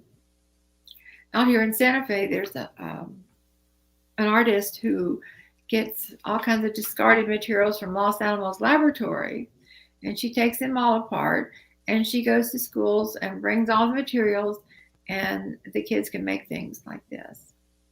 Next. Again, architecture is a form of engineering, and the Eiffel Tower is nice to include because it has the tetrahedrons in it as well, and it's very familiar. And there are a lot of different images you can get of that show its construction step by step. Next. This was at the World's Fair in, I believe, 1966, and supposedly is still standing. Buckminster Fuller is known for using tetrahedrons to build structures, and supposedly they make one of the strongest structures that you can have. And Buckminster Fuller and Frank Lloyd Wright went to kindergartens where they used those same kind of foil gifts and the toothpicks and the peas to make structures. They both started in kindergarten that way. Next. Tetrahedrons. This was a lesson I've done with elementary and high school middle school students. These are made out of recycled copy paper, and we would take the paper that people are throwing away, because if it has printing on one side, that doesn't matter, because you roll up the paper around this pencil with the print side inside, and then you glue it together to make a tube. And you can also decorate with them with markers, and then you can put them together to make structures. The bottom left is the first simple structure you start with, and then you keep adding more to it. And these can become as large as you want them to. They can be individually done, or they can have students working on them together. I usually did this at the end of school because it was kind of an open-ended project, and I had collected a lot of paper by then. So you're recycling as well. Next. Mathematics is actually one of my favorite disciplines in STEAM, especially geometry. I was much better at geometry than any other kind of math. But MC Escher is certainly the artist that is thought of the most connecting with art. And he said, I never got a pass in math. Just imagine, mathematicians now use my prints to illustrate their books. Next. Radial symmetry is a great use of geometry, and there's so many different ways that you can take that. These were high school students, I believe. Next. This was a lesson that I did out here with the Museum of International Folk Art and the Santa Fe Botanical Gardens. They have this program where kids come for museum visits, and they go to both museums or both centers, and then they make a project based on that. And these were called Beads and Seeds. The students went to the botanical garden first and did drawings of symmetrical flowers and seeds and anything else they could find there. Then they came to the museum for an exhibition. It was called Beads Around the World. And then we had them do designs. They drew on graph paper first, like on the upper left picture, and then used those designs that they colored in to make these little beaded pieces. Next. And here's just some examples of how we set it up to work, but I thought that was a great collaboration. Next. Another fun one is insects. Insects are a great subject for science and math because they're so interesting looking. Just the other day, I found a pink walking stick on my screen door, which I've never seen before. These were done by middle school students, and they had to use symmetry, and they had to look at different kinds of insects and make these designs. I believe these were painted. Next. and just more examples of that same thing. And you can see the diagram there shows the grid that they started on. Next. Another example. Next. Next. Another example of radial symmetry. This was done with just colored pieces of paper using the primary colors. And then this is what my students did, and I taped it together with that blue tape. So it became like a quilt, which made it really easy to carry to exhibitions. Next. Line or mirror symmetry shows up in almost everything. This one also combined color theory. Next. And some examples of that. We would put blobs of red, yellow, and blue paint on one side of the paper and then close it and smear it.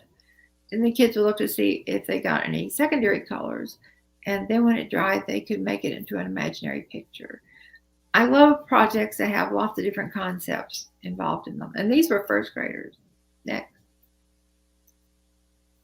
Another fun math program, trihexaflexagons, and we have all the directions for that in the magazine. Next. And these are some of the results of those. The way it folds and opens, it has a completely different design on each side. Next. As I mentioned, M.C. Escher is probably the artist best known for integrating math. But clearly he was interested in the idea and understood it, but then used his imagination to change it. This is probably one of his most famous images, where it's got kind of that lizard character crawling out of the page, becoming three-dimensional, going around the book, and going back into the image. Next.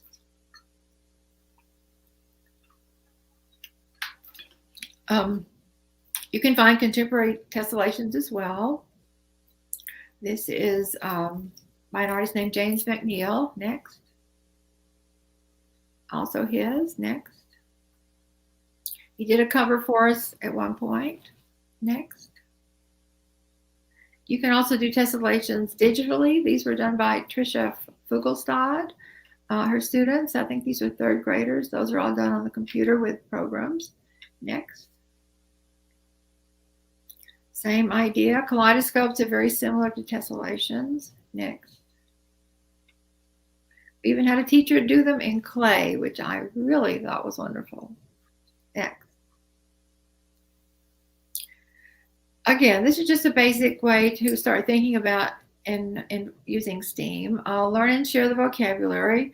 If you can learn the same vocabulary that, say, the math or science teacher are using in their classrooms, then that will be better for their students understanding those concepts. Look for artists who are interested in these ideas, who are interested in science or math or whatever, and incorporated that into their work. Look for historic and contemporary artists, especially if you can compare them, point out connections that are meaningful, and incorporate technology when you can, collaborate with classroom teachers when you can, and with other specialist teachers. In my elementary school, I often collaborated with the music teacher, the PE teacher, and the librarian to do all kinds of projects. Next. There is a STEAM Facebook page if you would like to join that and get all kinds of different ideas. Doesn't matter what grade level you teach. Next. This is a book that I and Pam Stevens wrote some years ago that includes a lot of these lessons that we did that were based on STEAM. Next. And we do have these new school arts collections. The media arts collection, of course, that would all automatically become STEAM lessons. Next. And we've recently done a STEAM issue and an early childhood issue. And right now we're working on one for using contemporary art. Next. And I love this quote. The celebrated physicist Richard Feynman said that scientific creativity is imagination in a straitjacket. Perhaps the arts can loosen that restraint to the benefit of us all. Next. All right, these are all the addresses you can go to find more about what I've shared with you. The slide presentation is on the first address, and then my various email addresses, and for the magazine and Davis Publications, who publish school arts. And I think that's it. How did I do on time? I think I'm pretty close. So. Great. Thank you so much, Nancy. That was amazing. I feel like I've got so many ideas now and I don't even know where to start. As an art teacher, I know it's hard to balance research and art making in the classroom.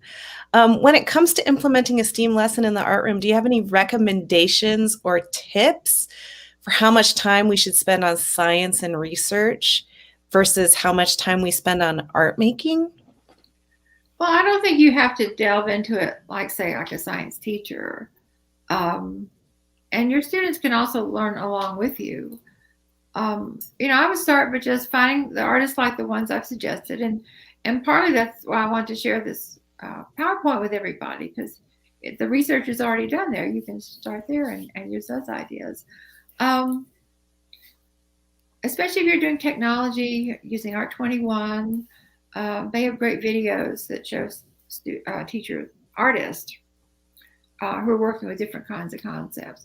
Anything you do with technology is technically a STEAM lesson, since technology is such a big part of that. I would just look for artists that appeal to you, that you're intrigued by the concepts of what they do. Like all these lessons done by the teachers, they discover those artists or were interested in it first. Ask your science or math teachers what kind of geometric concepts they're working with, because most of these are geometry based. And again, a lot of these are the kinds of lessons where the ability to draw well is not critical. And I think it gives kids more confidence. And they're usually really happy with the results in these kind of lessons. I'm not sure if I answered your question. Yeah, you did. Thank you. Yeah, I noticed that a lot of them are very, they're not based on drawing, but they still require a lot of those basic art skills that we focus on, cutting and composition and those types of things, which is a really fabulous way to incorporate both the art and the science. Speaking of technology, do you have like a good resource site or something, or a place where teachers can find resources to implement technology that's free and easy to use in their classrooms? There are a number of Facebook pages that really do that. One is called OAT, Online Art Teachers on Facebook, has thousands of people on it, I think, and it was just started during COVID. There are a lot of technology lessons on there. Lots of really interesting sites and artists and teachers really willing to help. They put so many resources on that site now. That would be a good place to start. So it's called OAT, Online Art Teachers. Also, the STEAM Facebook page is really great too. We post a lot on the School Arts Facebook page and School Arts in Davis. There's so many wonderful resources out there. You can look for teachers to follow that are really doing this, and a lot of them are, that's what we try to find for school arts, is to find people who are out there groundbreaking and coming up with also wonderful ideas. And so many teachers, like Jane Montero is one that I mentioned. You might want to follow her. And Janine Campbell, they're both middle school teachers, and they have really gotten into using Google Draw and have done wonderful things with it. And their students have been really successful with it. So that would be one place that I would start. You don't have to definitely be doing Photoshop and Illustrator.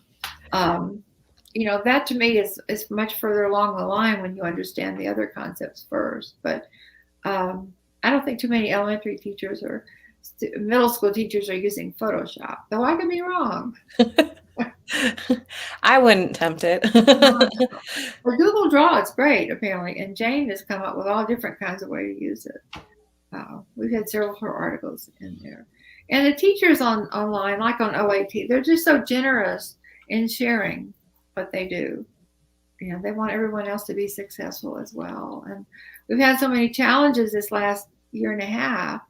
I think it's been the hardest year to teach ever, especially teachers who are having to teach in person and online at the same time. Yeah, I can speak to that for sure. It's not been easy at all. I love that School Arts is really focusing on STEAM and providing us with so many great lessons. And I know that there are Idaho art educators that also have great ideas for STEAM lesson plans. Can you walk us through the process for how an educator would submit their lesson to School Arts? It's my favorite thing to talk about. I'm always trying to encourage teachers to write. And, I'm kind of a lurker on Facebook because I'm always looking for people to say, why don't you write an article about that? Or this would make a great article. Let's see. Well, we get submissions online. We have a process. If you Google School Arts Writers Guidelines, you can easily find that. People submit their articles and their images, and I'm the one who decides if they get in or not. The main reason they don't get in is if they don't have good photographs, because they have to be high resolution to print out well on the magazine. And images that look great online don't necessarily work. But all this is in there. I usually suggest that people might want to start with writing a clip card. Those are little cards that we have, look like recipe cards every issue, and we have those for every grade level.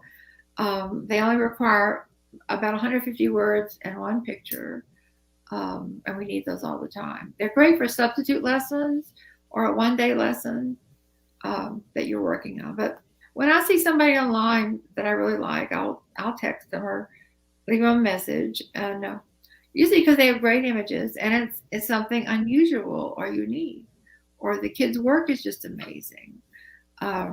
Most of our articles are only 500 to 800 words, so that's not too many. We can't have many longer articles, so that we wouldn't have enough room for more articles. But every issue has lessons for early childhood, which we consider to be pre-K to second grade, elementary, middle, and high school. So we have those in every single issue. And like I said, you can go look at School Arts online and go back and look at some of the things that are there and see what appeals to you. So we're just looking for interesting ideas. Even if you did something that you got the idea from another teacher, you can say that in your article. Sometimes we have teachers write articles together. Like actually Jane and Janine, I mentioned, they did an article together because they were both doing this Google Draw project. So I suggested they just do it together. And then we could show some of each of their students' work. But I'm always looking for. All right. That's good to know. And we have started work a lot with looking at contemporary artists because there's so many wonderful ones now. And the internet has given us access to all these artists and their work that we never had before. You have to go see an exhibit in person. And there's just so many wonderful people now. And we have a centerfold in the magazine each month that does deal with a contemporary artist. Great. Thank you so much. Will you have other questions for people? Yeah, there's a couple of related questions about having to do with using clay and ceramics. Someone wants to know, does air dry clay work for engineering structures? And then other people are wondering about how to balance the idea of engineering structures with a sculpture that looks appealing in the round.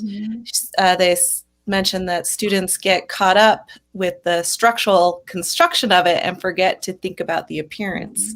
And if you have any tips for that. Sure. I don't like air dry clay myself. I've never had any luck with it. And I don't really like model magic either. So don't attack me for that because people know. But I like real clay whenever possible. For temporary structures, or if the kids were just trying out something, I would often use plasticine or modeling clay, like when we make the structures with toothpicks and little balls. Or sometimes just to use that as practice before they work to the real clay. I just don't think air dry clay holds up. It breaks so easily. So sorry about that. About the other question about the aesthetics, I think it's important to show lots of different examples first. So they're not just, if you just show one example, they're more likely to try to copy that than if you have multiple examples. And you don't physically have to have them. You can find images online that would work that. Sometimes it works better if students are working collaboratively, like the cardboard box corner that had all the buildings and things in it. Sometimes that helps. But again, I think showing more examples if you can, and encouraging them. I mean, you're constantly walking around the classroom, I'm sure, helping and giving ideas and suggestions. I like I said, I use construction paper a lot, poster board a lot. Cardboard tubes are great, from paper towels and toilet paper, and you can even get larger ones to work with that. I've even used concrete columns that are huge cardboard structures that they pour the concrete in and they tear it off. Yeah, I've seen those. Great, really big things.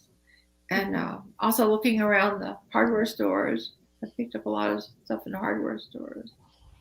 So, Great.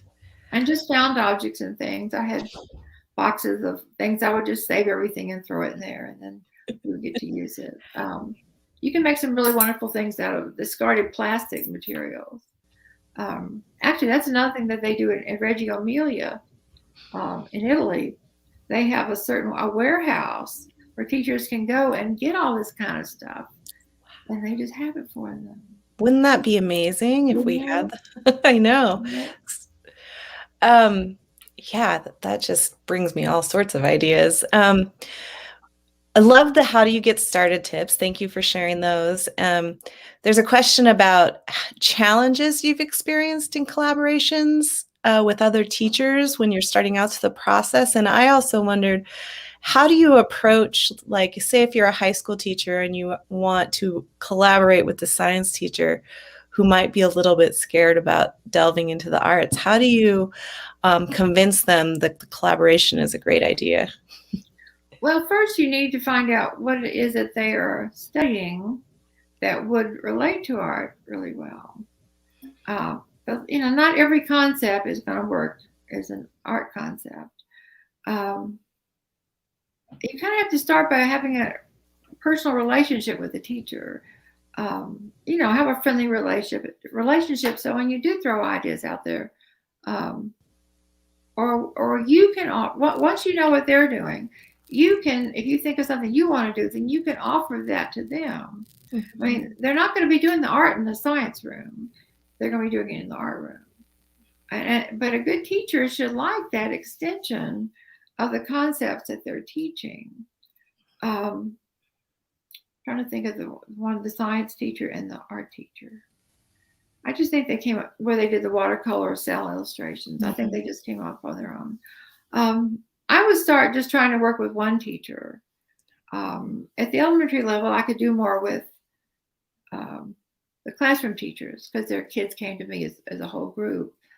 And with them, what I would do, I would look at their textbook at elementary, especially the elementary readers, because they had all kinds of neat stories that really related to an art project or the way it was illustrated in the book, those kind of things.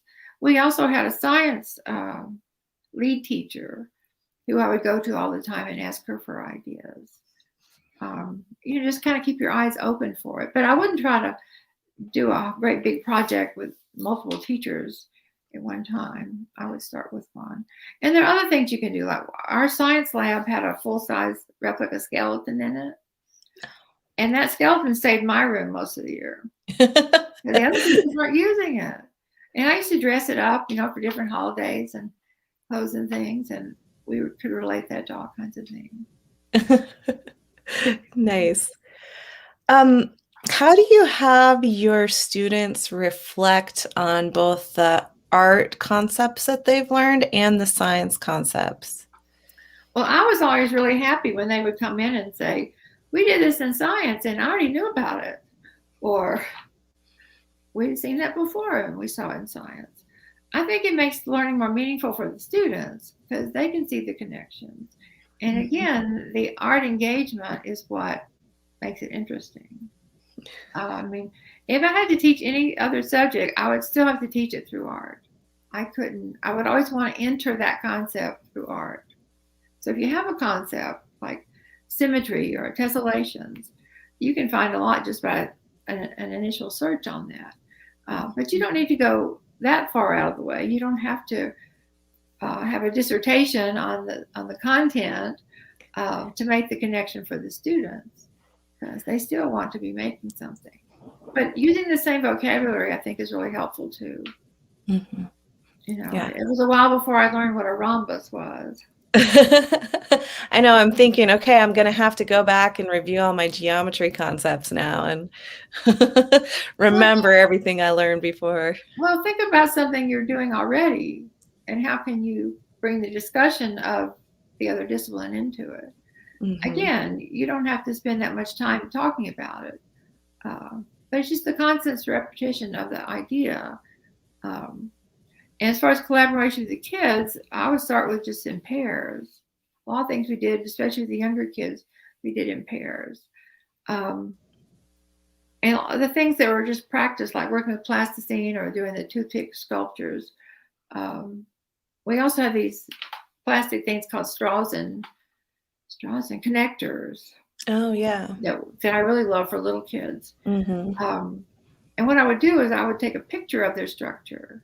Then they weren't so unhappy about it, having to take it apart. and the same thing with other kids too. Now that we have cameras with us all the time.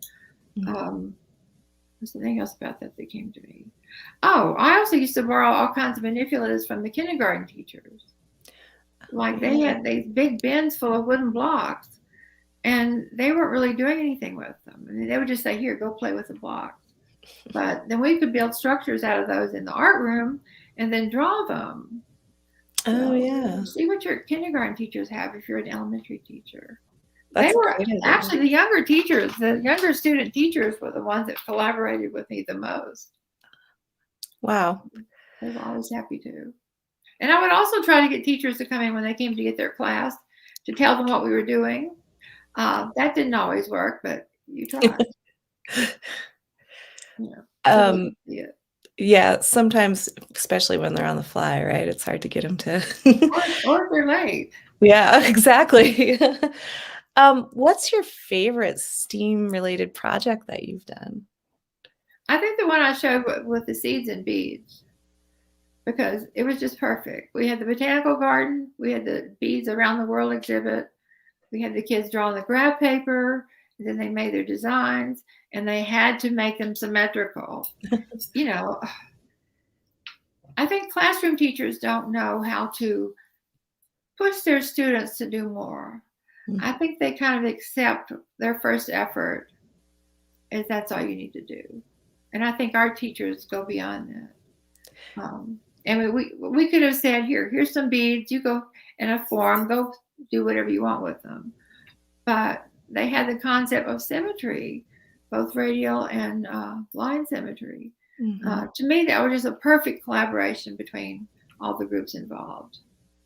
Yeah, that sounded like a really amazing project where everything just kind of happened to fall into place at the right time.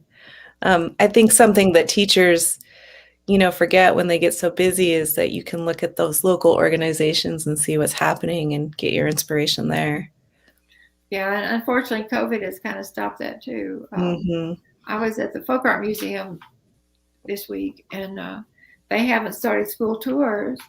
None of the museums here are using docents right now. Everybody's afraid to go back. Yeah, it's true.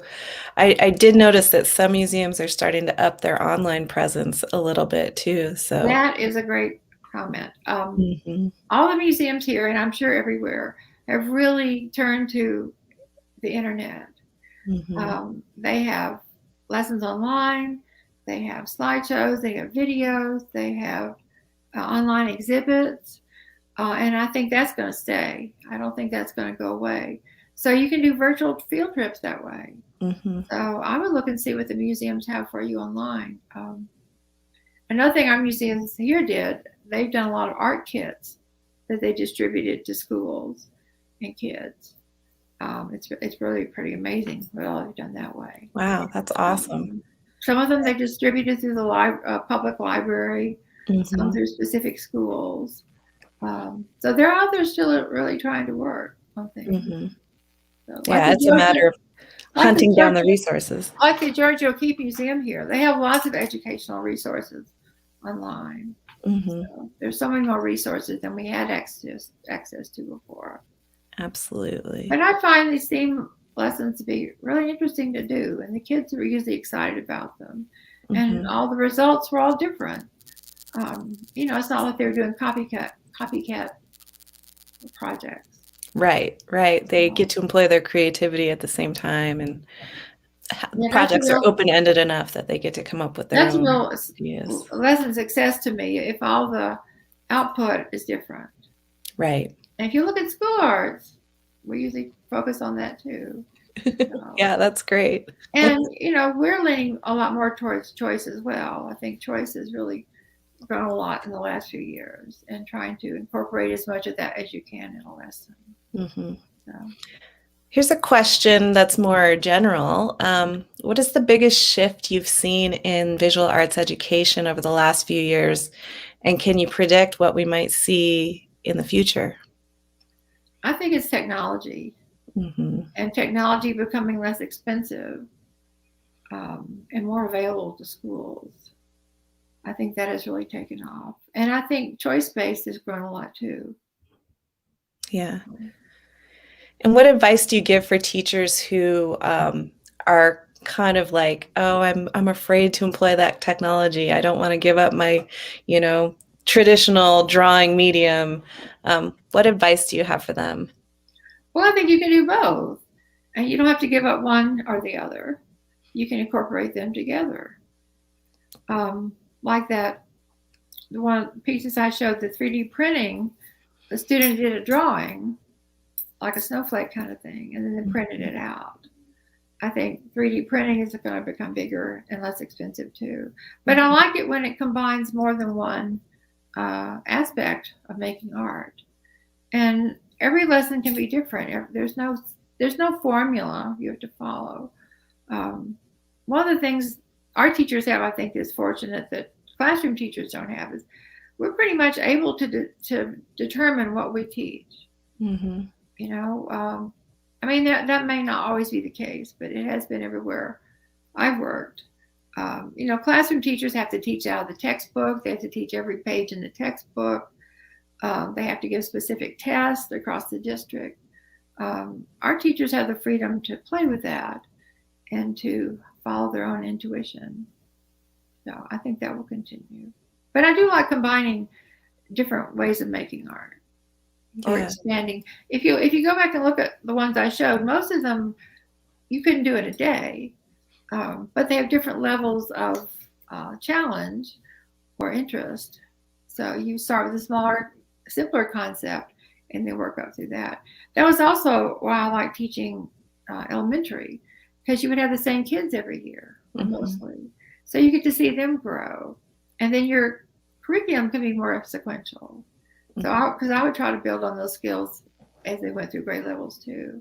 So, but you got to have some joy in it. You got to have some fun, and I think inserting as much humor as you can is good too. So, I hope that helps. Yes, absolutely. Nancy, I can't thank you enough for all of the ideas you've shared with us today. For kids of every age and teachers in every kind of stage of their career. I know everybody's clamoring to go and take a deeper look at your slideshow and explore some of those school arts issues. So thank you so much for being here today. We really appreciate it. Thank you. I'm looking for articles from you guys. Oh, yes. We will be sending you some, I'm sure. All right. Bye-bye. Thank you. All right. So We have a 5-minute break coming up, and then we will get back to our content after that. Enjoy your break, everyone.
Hello, I'm Tara Feast, President of the Idaho Art Education Association.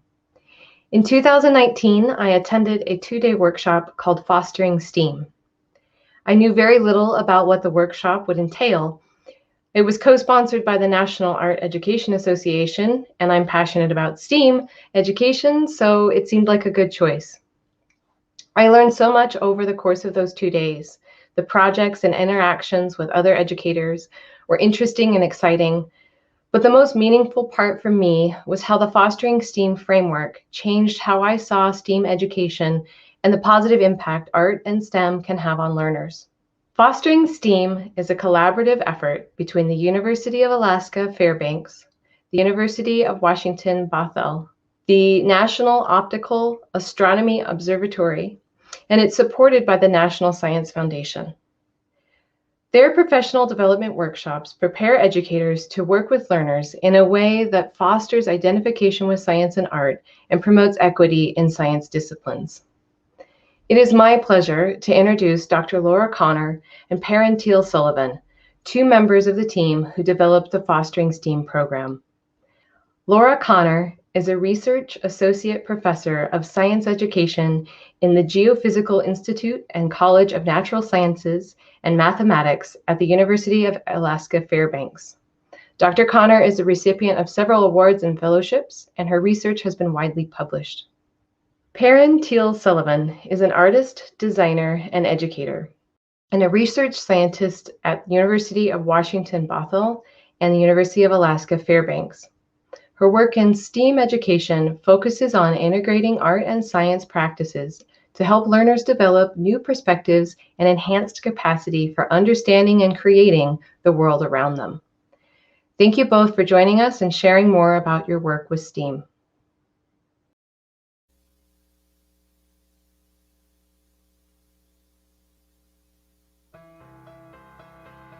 Fostering STEAM is a program that offers professional development to educators in out-of-school settings, including museums, science centers, and libraries. Our set of core STEAM practices embed strategies that help youth see themselves in science. The STEAM practices came out of our previous NSF-funded project, The Colors of Nature, where we studied how a STEAM approach helped youth identify with science. The STEAM practices encourage learners to use multiple modes of inquiry to understand and create the world around them. This includes engaging in close observation, iteration, designing with intention, communicating about process and outcome, focusing on personal meaning, and conducting open exploration. At the heart of these practices is a focus on identity connections and a STEAM mindset to deepen learning. We begin with the assumption that all learning is deeply tied to identity, and that connecting learning to youth's everyday lives and ways of knowing is an equity strategy to engage more learners in meaningful STEAM education. What is exciting about STEAM is that it can offer so many ways for learners to connect to their own cultural ways of knowing. It also mirrors the ways in which we live in an integrated world, where science is not separated from math or technology or art, and all of these are needed to address our most pressing societal issues. Our STEAM approach fosters a growth mindset.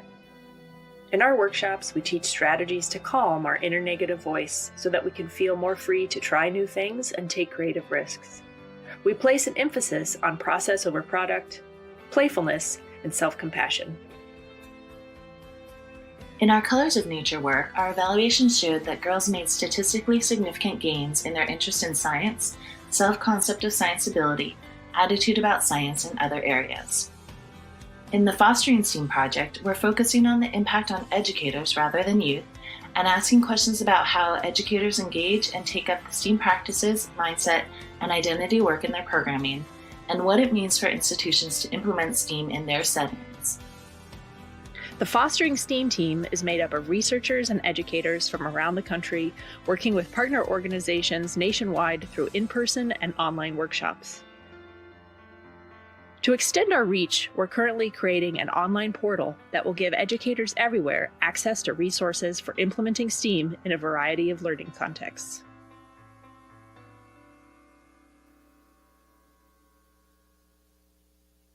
Hello, everyone. I'm the non-animated version of Laura Connor, and I'm going to talk to you a little bit more about the Fostering STEAM project today. So the video that you just watched summarizes our work really well, except for one caveat. Our workshops have expanded to serve school teachers as well as educators in informal environments. We actually have a partnership with the National Art Education Association, and through this partnership, we've worked with primarily art teachers in several locations around the country. So we're hoping to do a mini workshop in Boise next spring, and I want to give you a quick peek of what that will look like. The learning outcomes for the workshop are the ones that you see listed on the screen here.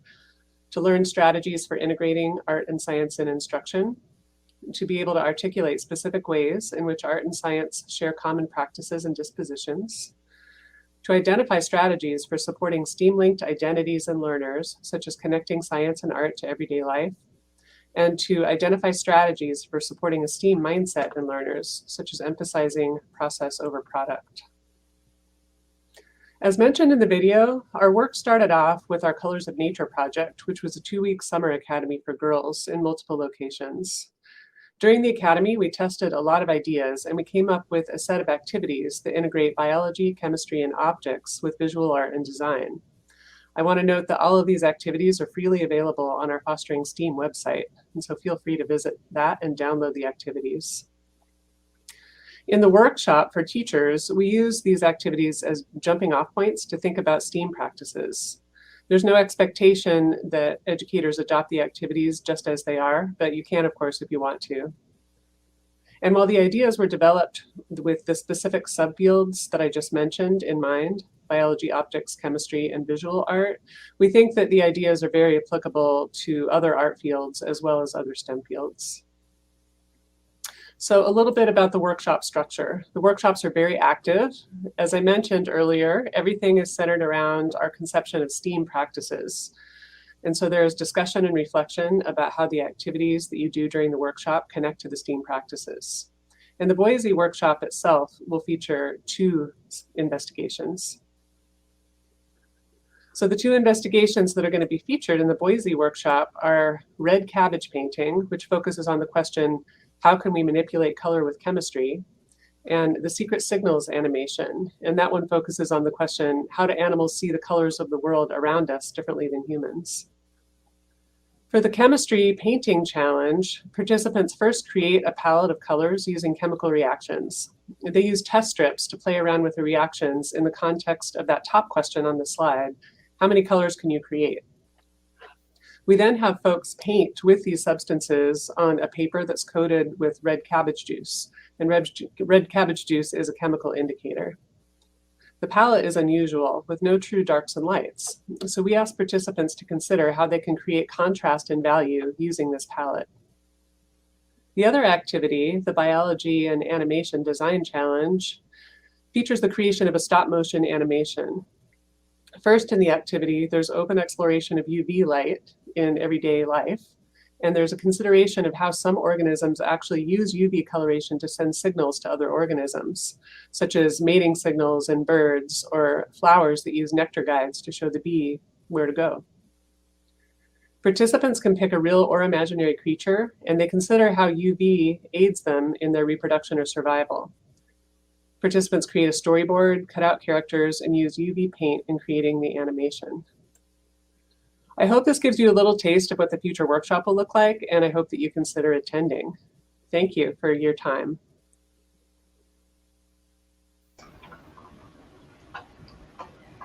I'm so excited to bring the Fostering STEAM project to Boise this spring. So stay tuned for details about that date. I'm also happy to welcome Perrin Teal-Sullivan here today to talk with us about the project. Welcome, Perrin. Thank you so much for being here. Hi, thank you so much for having me, and it's great to see you again, Tara. And I'm sorry I can't be there together with you guys all in person, but we're really looking forward to bringing a kind of modified version of this workshop to you. It's going to be one day, and like Tara said, we use these 2 activities, the stop motion animation, and in this case, I think we've selected these 2 specifically for this workshop, and then the painting with chemistry activity as examples through which to think about what we've kind kind of conceived of as STEAM practices, so overlapping practices that occur in both the arts and STEM fields, and that are really central to self-directed inquiry and continuous learning. And so you can, I just wanted to give you guys our website, which is fosteringsteam.org. Laura Connor mentioned that you can find the activity plans on that under educator resources, but there's also more about these STEAM practices. And so those include, and we talked about it a little bit in the video, but close observation, conducting open exploration, focusing on personal meaning and things of relevance and things that are culturally based or based in learners' own lives. As artists and art teachers, you're very familiar with this one, but communicating a lot about process and outcome, and communicating and being able to articulate your intent, and iteration. So kind of continuous revision of work and collecting of feedback. And so, yeah, the activities are a means by which to share those things and kind of dive deeply into those and foster some conversation and think about how it relates to the work that you guys are doing or activities that you currently have going in your classrooms or directions that you're hoping to expand to. So I'm available to take any questions if you guys have any. Yeah, we actually do. I really appreciate that. I have to tell you, I have often used several of those Colors of Nature's lessons since I took that workshop, and they're really fantastic, and I've been able to adapt them for younger and older students. But can you tell us a little bit more about how that curriculum came about in terms of why focusing on color as the first part of fostering STEAM's curriculum? Great question. So it was mentioned in that video. We started off with a project called Colors of Nature that was meant to look at the development of science identity in girls and other underrepresented groups in the STEM fields. And one of the project partners is the National Optical Astronomy Observatory, which is now called Noir Lab. And so one of our partners was deeply involved in optics. One of the other original partners is the curator of fine arts at the Museum of the North, and Laura Connor was interested in kind of spanning these areas of expertise. And so color was a really just obvious one because we had various overlapping interests in color, and it ended up being a really rich thematic topic to unpack because there's so many relations to personal preference, like cultural norms and standards, and traditional materials and modes of decoration. And color, as all of you know, has been this overlapping area of art and science throughout history, including, a lot of the development of our knowledge of chemistry and chemical interactions came from the colorists who are trying to create new colors for artwork. So, yeah, fantastic. Thank you. We do have another question about actually the mindset, the STEAM mindset. And can you give us a little bit of maybe tips for how educators can adopt that mindset? Like, what are some of the first steps in bringing that mindset to your classroom?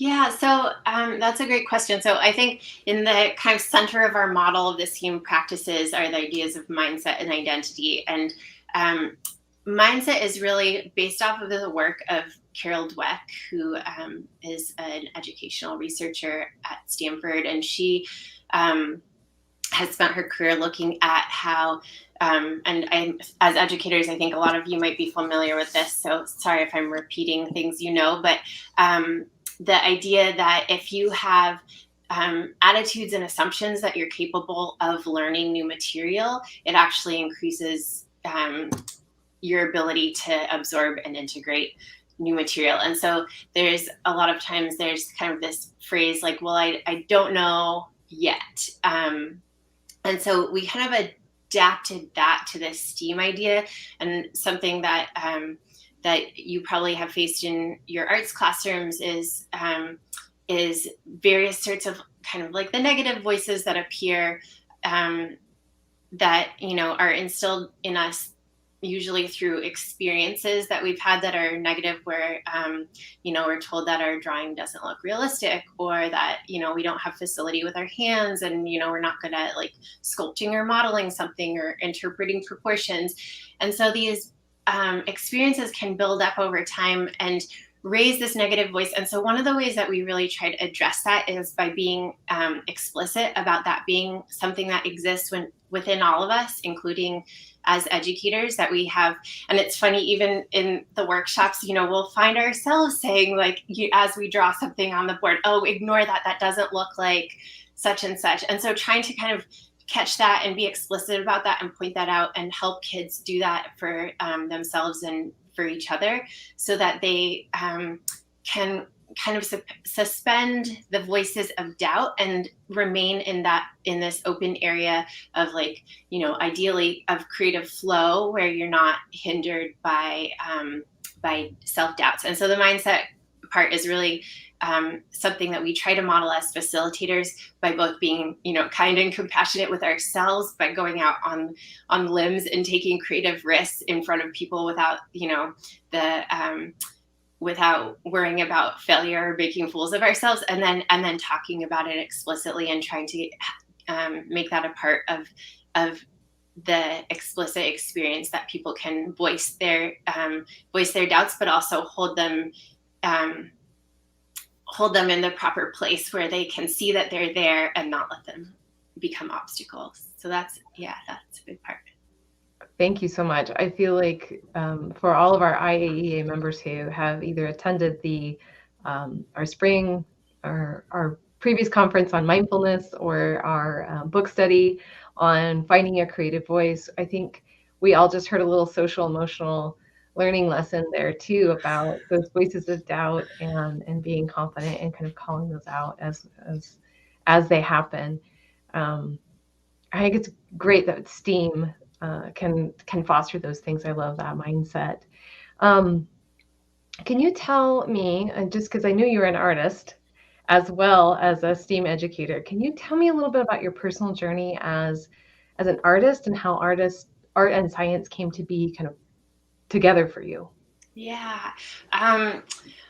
It's funny because when I look back now, it's like, oh, I always really loved both. I feel like, you know, in kind of picking my path to pursue, I loved science and I loved art. And this is another thing that we explore in these workshops and in our research is, you know, having models that you can see of potential career paths or potential activities, and having people that look like you and that you can aspire to be. And I think for me, all of my art teachers seemed like these fabulous women to me, and all of my math teachers were kind of these math and science teachers were kind of these buttoned up, like very serious men. That just happened to be the distribution. I know it's not always like that. And so I think that the art path was the one that seemed like, oh, that's the obvious path for me, partially because of how I saw it modeled. But I always really loved both. I did my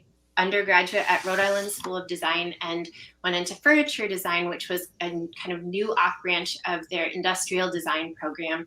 And so even in that, I was very embedded in this, like, you know, halfway between art and aesthetic considerations, and then the kind of engineering and practical considerations of designing products.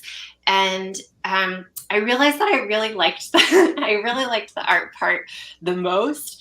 And but while I was there, it was kind of this burgeoning field of interest, of this overlap between art and science. And one of the most amazing classes I took there was a class taught by two grad students looking at the history of the overlap between art and science. And it was just like really, really titillating. And so I think that was the first time that I was like, oh, there's really something here where it's deeply enmeshed, and became interested in pursuing that. And I went back to school many years later for a master's degree at University of Alaska Fairbanks. And I did that in fine arts and as a fellow of the Resilience and Adaptation Program, which was a program looking at 21st century problems, especially climate change, from an interdisciplinary perspective. So we were this cohort of mostly scientists, and then I was the token artist. And so I had a lot of opportunity as a graduate student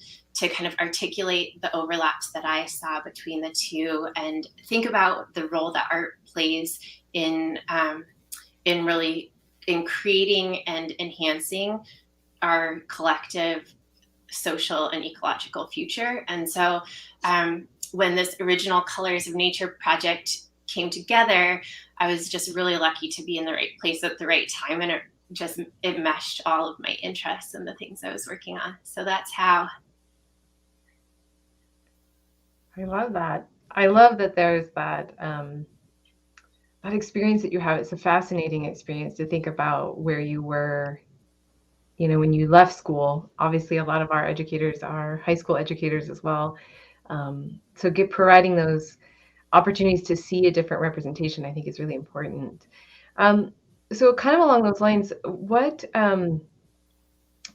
we had a previous question as well about collaboration. Any challenges that you found as a kind of art-minded person in a science? Obviously you bridge that space between the two, but have you run into any kind of challenges with collaborating in terms of art and science? Yeah, if I'm to be really frank, I think that there's often, and something that we're trying and working on, breaking down, but there's often a sense of kind of like hierarchy to the value of different knowledge systems. And I'm sure you guys are all aware of the disparity between funding for STEM fields and the arts, so I don't have to elaborate on that for you. But so that's been interesting because that, I think in the bigger picture sense, like from a policy perspective or an institutional perspective, those disparities, they create the foundation for like sometimes even how we believe our work is valued by our society and culture, and that's passed on to students, even if it is subconscious and in the background, and these kind of systemic disparities. And so one of the things that I think is really exciting about STEAM is I've seen through this work, other folks that I'm working with and other communities around me, and not just through our work, but through the kind of burgeoning STEAM movement, are starting to really see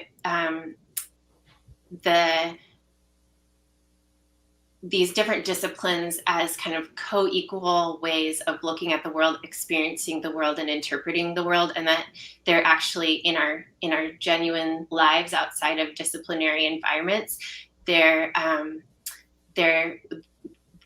part of the multitude of ways that we actually experience and work with things. So I think that's changing, and I feel like that's a really exciting part. But that has been a challenge, and sometimes, like bridging jargon or theoretical differences can be a challenge. But usually those ones are easier to work through. Mm-hmm. Yeah, it's like learning a new language a little bit, isn't it? Yeah.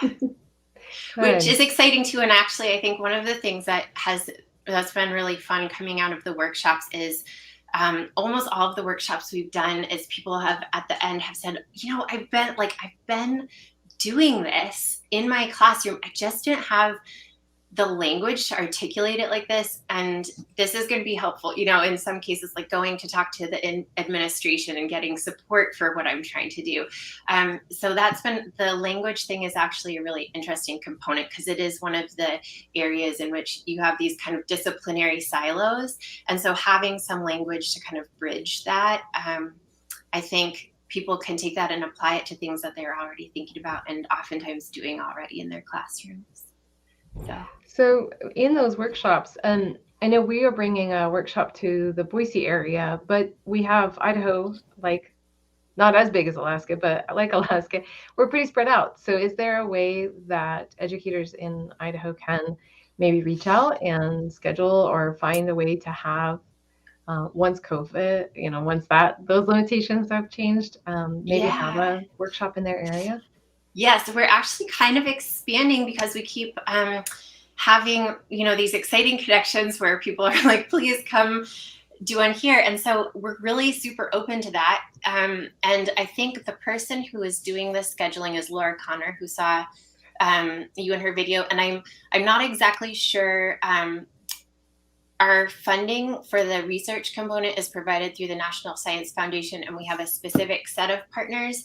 And so I don't personally know the details of how these additional satellite workshops would be funded. But that's something that I think Laura's really been proactive about, trying to expand our reach. So her email, I believe, is on the fosteringsteam.org, and her phone number under the people tab. So you can find her and contact her there, and I'm sure she'd be excited to talk about it. But yeah, we would love to do the workshops anywhere. It's one of the best parts of this, and we can't wait to be back in person with people. Yeah. Have you done any of the virtual workshops, or are you just waiting to do them in person? We haven't. We're waiting to do them in person. We've talked a lot about it, and I think because it keeps seeming like the end of this is on the horizon, we keep saying, oh, we'll just wait another few months and keep pushing them out further and further. But it is something that we've definitely thought about and are thinking about also, how you take and translate STEAM to this potentially new hybrid dimension that we might be ensconced in for the foreseeable future. Yeah. which is kind of an exciting challenge to think about how you create these haptic learning experiences across a digital divide, but we haven't figured that out yet. Yeah. Well, we appreciate that we are able to have you join us sometime in the spring. But just thinking about those workshops, I mean, both you and Laura have mentioned, certain things that you love a lot about those in-person workshops, but is there a particular component that you really find yourself drawn to with either the curriculum or with the workshops? Is there something that you kind of love more than anything else? Oh, the part I love more than anything else is really, and I think this is probably an experience that is shared between everybody here, but, in being in the kind of facilitator position in a creative environment, that it's just amazing how much I learn and how much I'm invigorated and inspired by everybody around. And so that feels like a special part of the, synchronous in-person learning experience, and actually just a critical part of making and learning in community as well, is just the amount of kind of back and forth and idea generation that happens from being together. So for someone like me, where I definitely have a vocabulary in the art world, and a lot of our educators obviously also have that vocabulary in the art world, but how would you give, or what advice would you give for people like me who recognize the importance of STEAM and integrating it and with integrating art and sciences, but don't necessarily have that expertise in science, or don't have a group of experts to draw from? Yeah, it's a really great question. I think in some ways the most straightforward approach, and this might not always be possible, but I think, finding the science teacher in your school and saying, here's the sorts of things I'm working on.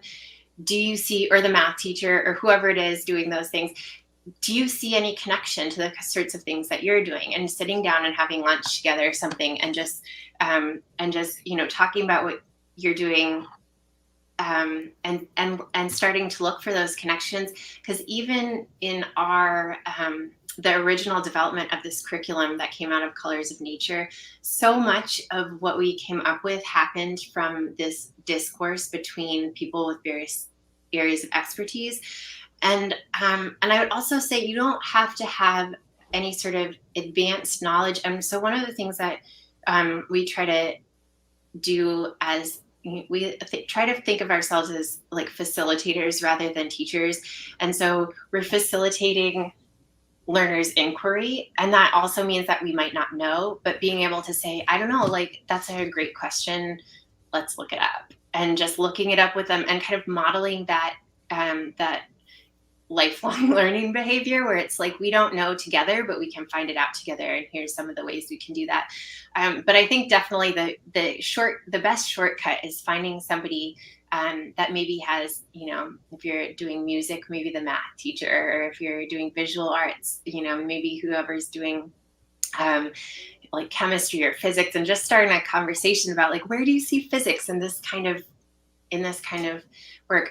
Technologies are really a really rich one because it often is kind of embedded in the arts and STEM as well. So those would be my initial recommendations. Straight to the source.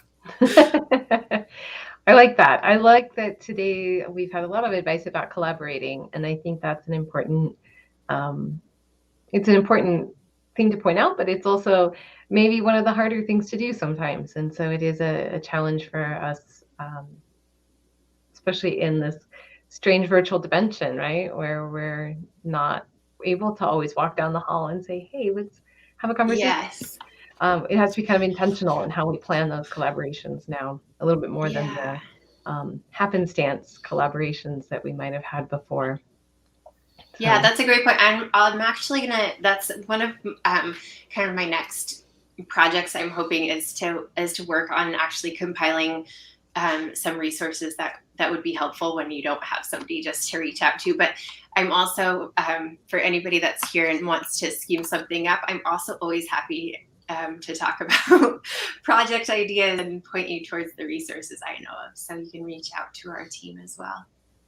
Yeah, and we will put all the links and contact information and resources in our conference site so everyone can access those, including the Fostering STEAM website and the curriculum, the link to the Colors of Nature curriculum. There was mention of a portal where there's lots of different resources. Yeah. Is that up and running yet, or is that the next project? It's the next project. So that's under construction. Is a great question. We're working on it. It's going to have a collection of briefs that go into a little bit more detail about the various STEAM practices, ideas about how to implement them, examples of how to implement them, as well as some of the research that we've brought to bear to kind of develop this set of STEAM practices. We're also creating kind of a short set of overview videos that will be something that you can both look at for your own to spark your own interest, but we're trying to make them in a way that you could also potentially share them with learners as an introduction to the idea of like, what is iteration, or what does it mean to design with intention? And so those will be there. And then we're also, hoping to have a section where we can point to some other resources. It's a little tricky because as soon as you start to point to outside resources, you run the risk of things changing or breaking, but we will try to collect some ideas and resources that you could look at for ideas and inspiration about how to get started bridging disciplines. Yeah. That's fantastic. I know that I have really enjoyed the Colors of Nature. Is there also will the portal and the resources there kind of branch into other parts of science and technology? And we don't have a plan at this point and for this project to expand the curriculum. It's something we'd like to do, but so that might be a future project. So that set of kit activities is what we have right now. We also have we developed a Canvas course that I think, Tara, you might have worked your way through, but we will make an instance of that available for everybody that participates so that you can you can go through and go a little more into depth if these ideas are something you want to explore further on your own, but that would be asynchronous and on your own. Yeah, that's fantastic. All right. Are there any other questions for about the Fostering STEAM project, or questions about Perrin or for Perrin? If you can put those in the chat. I know that we've really enjoyed learning about this. I love that animated video, by the way. I love the video. I think we all enjoy a little something different on the screen, right? That was our attempt at learning new technology. And Marika and I took a dive into the Adobe Creative Cloud with no kind of background knowledge and trying to figure out some of the software, which was really fun. Yeah. Well, thank you so much for being with us. I know that all of our members are really looking forward to the opportunity to join that workshop in the spring, and we will all be making sure that everyone gets that information. Yay. And yeah, I just thank you so much for being here today and sharing your work with us. Yeah, you're welcome. And I put my email in the chat. Okay. It's pptlsullivan@alaska.edu. I took it off of our main site because I was getting too much spam, so I figured Laura could deal with that and I would keep mine private so that we could just get direct communications. But really, if it's something that you want to talk about between now and then, or if you have projects you're cooking up, I love this stuff, so I'm always happy to chat about it. Excellent. Thank you so much for being willing to be kind of a collaborator with us and our educators here in Idaho. So thank you so much. We appreciate Thank you for hosting us and for putting this all together, Tara. We really look forward to seeing you and getting our hands dirty. All right. All right. Thank you. Thanks, guys.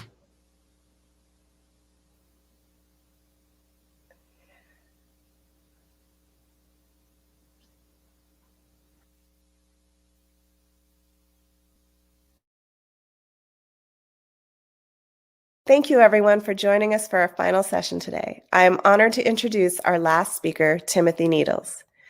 Tim Needles is an artist, educator, and author of STEAM Power, infusing art into your STEM curriculum. He is a technology integration specialist and teaches art and media at Smithtown School District. He is a TEDx talk speaker, and his work has been featured on NPR, in the New York Times, at the Columbus Museum of Art, at the Norman Rockwell Museum, at the Alexandria Museum of Art, the Katona Museum of Art, and the Cape Cod Museum of Art. He is the recipient of a variety of awards and has been a leader in art and technology education. Tim will help us explore what it means to be creative today and how the arts can persist in this difficult time and lead us in a positive direction. Everyone, please welcome Tim Needles. Hey, welcome. So today we're going to talk a little bit about STEAM. I want to thank everyone for coming out. My name is Tim Needles, and I am the author of STEAM Power. I'm also a art educator for 24 years and just a big advocate of STEAM. So we're going to be talking a little bit about STEAM Power today. And I always like to start by beginning with every day is another opportunity to be creative. Because really creativity is one of the main factors about why art belongs with STEM. And I think that's really essential. And you can see my social media on here. I'm at Tim Needles. So feel free to reach out and connect. I love connecting with other art teachers. So I want to begin with a positive word, which is yes. Yes, thank you for coming. Thank you for bettering yourself. Thank you for being part of this today. And yes, this is a crazy time we're in right now. There's no question the pandemic has been really stressful for teachers. We've had to adapt. We've had to deal with our own anxieties on top of other things. But it will end. And I think that's really important to remember and to keep in your mind. Having that sense of acceptance really does help during this kind of difficult period. But yes, this is also an opportunity. I think that's really essential to remember that we have integrated technology in a way that we have never done before. So there is just a enormous amount of potential. And I think especially for art teachers, we have the kind of creativity that's necessary to take advantage of some of that. And, this is a virtual conference. So, this is the kind of thing that would never have happened before. But here we are talking to each other. And I think that's amazing. One of the things I wanted to do during the pandemic is make sure I was making the most of my time. And I think making the most of your time is important. I always look to Shakespeare, who actually wrote King Lear under quarantine. This is a terrific poster by the designer Annie Adkins. She designs for all of the Wes Anderson movies, and then she created these during the beginning of the pandemic to sort of help people contextualize and deal with it. So, art is a good way of coping, and that's also another really important thing to use art as and to share with your students. So, I've taught art and media in Smithtown, New York, home of the Bulls, for 23 years. And I'm also a technology integration specialist, and I work with emerging technologies in lots of different collaborative environments. I've collaborated with people in many different states and around the world, and I always feel like it really does make us stronger. And I believe in following my curiosities and sharing my adventures with my students. I think, when you take your own life and you make it teachable and you share some of those experiences, it helps bond, and I think that's important. So I've worked as an artist and as a filmmaker. I've done arts journalism, and then I've tried things like stand-up comedy. I'm currently working as a NASA Solar System ambassador, and I've been a president of a non-for-profit film festival. So doing a little bit of all of these things, and sharing it with the students really just benefits them as well. I think that's important, and that really helps some of those connections with students, and that's really what's important. So when we talk about STEAM, this is something that's been around a very long time: science, technology, engineering, art, and math. One of the things you'll often hear is like, why is art part of STEM? And I think as art teachers, we need to have the vocabulary and the understanding of defending that point. And there's a lot of different reasons, but the most present one is creativity. And I always like to begin by talking about the STEAM mindset, because before you're even doing interesting projects or doing work with the students, it's important to sort of like set the boundaries and the expectations. I think giving perspective is really helpful here. And in preparing my book, STEAM Power, I talked to lots of different professionals, because as an artist, as an art teacher, obviously I feel like art should belong in STEM. But I went to places like NASA and I talked to them, and I went to places like Brookhaven National Lab, and I talked to scientists that use art. And it was really everywhere I turned, I heard the same thing, which is, art and design are really just a major part, and it makes lots of sense. So I'm going to share some of that today. And these are the 5 things that I think are most important in having a STEAM mindset: creativity, failure, curiosity, design, and fun. There's other things that I talk about in the book, but these are the big 5 that you really want to make sure the students understand. And not just students, I think it's important for your colleagues and sometimes administrators to really understand this as well. And as artists, we all understand that process is going to teach more than product. And that's a major part of this mindset. So why add arts into STEM? I think in a really obvious sense, it helps communicate ideas, right? Art is a language. It's a visual language, and it adds a level of clarity for visual thinkers. I think incorporating elements like writing, sketch notes can be really, really positive, and it connect all these different STEM principles. I know as a college student, I was always drawing sketch notes before there was even a term I was aware of. And I'd have some teachers look at me strange and wonder what I was doing, and even some people complained about it, but it helped me remember better, and it helped me actually take in the learning, and I think that's important. And when you connect STEM principles to art history, it's another great way to teach, because you're bringing in and making a bigger impact. So I think that integrating the arts also really helps students understand how to synthesize what they learned.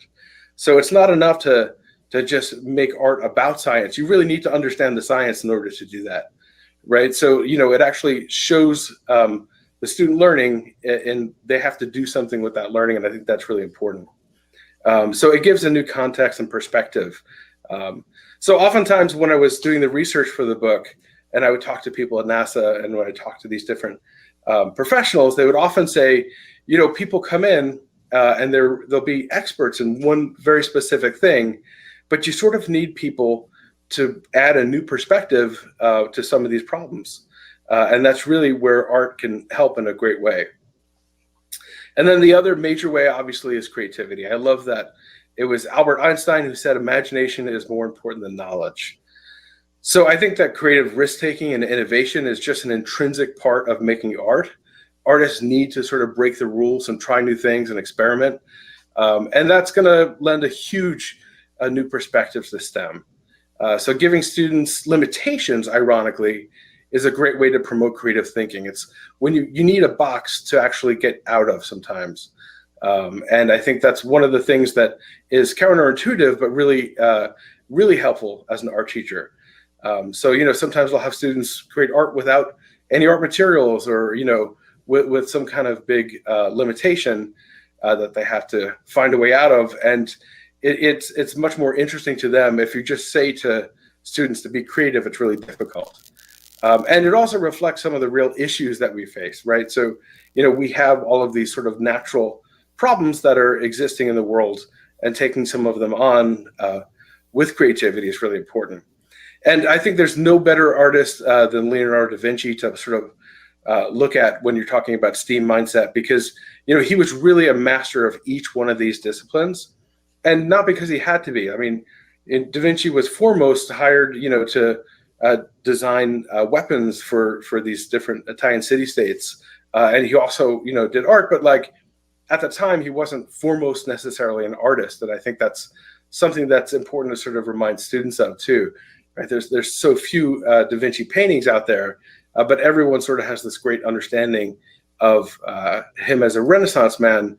And like the education system, unfortunately, has a tendency to sort of segregate these different areas. And I think that when you blend STEAM together is when you get the most interesting results. So, you know, I like to put emphasis on the creative process itself. I know that we all have our own individual creative process, and it's the kind of thing that you can evolve with over time. You know, but the general sort of idea is that you're going to begin with brainstorming and preparing, and then you need to let those ideas cook, which is incubating. You need to think about it.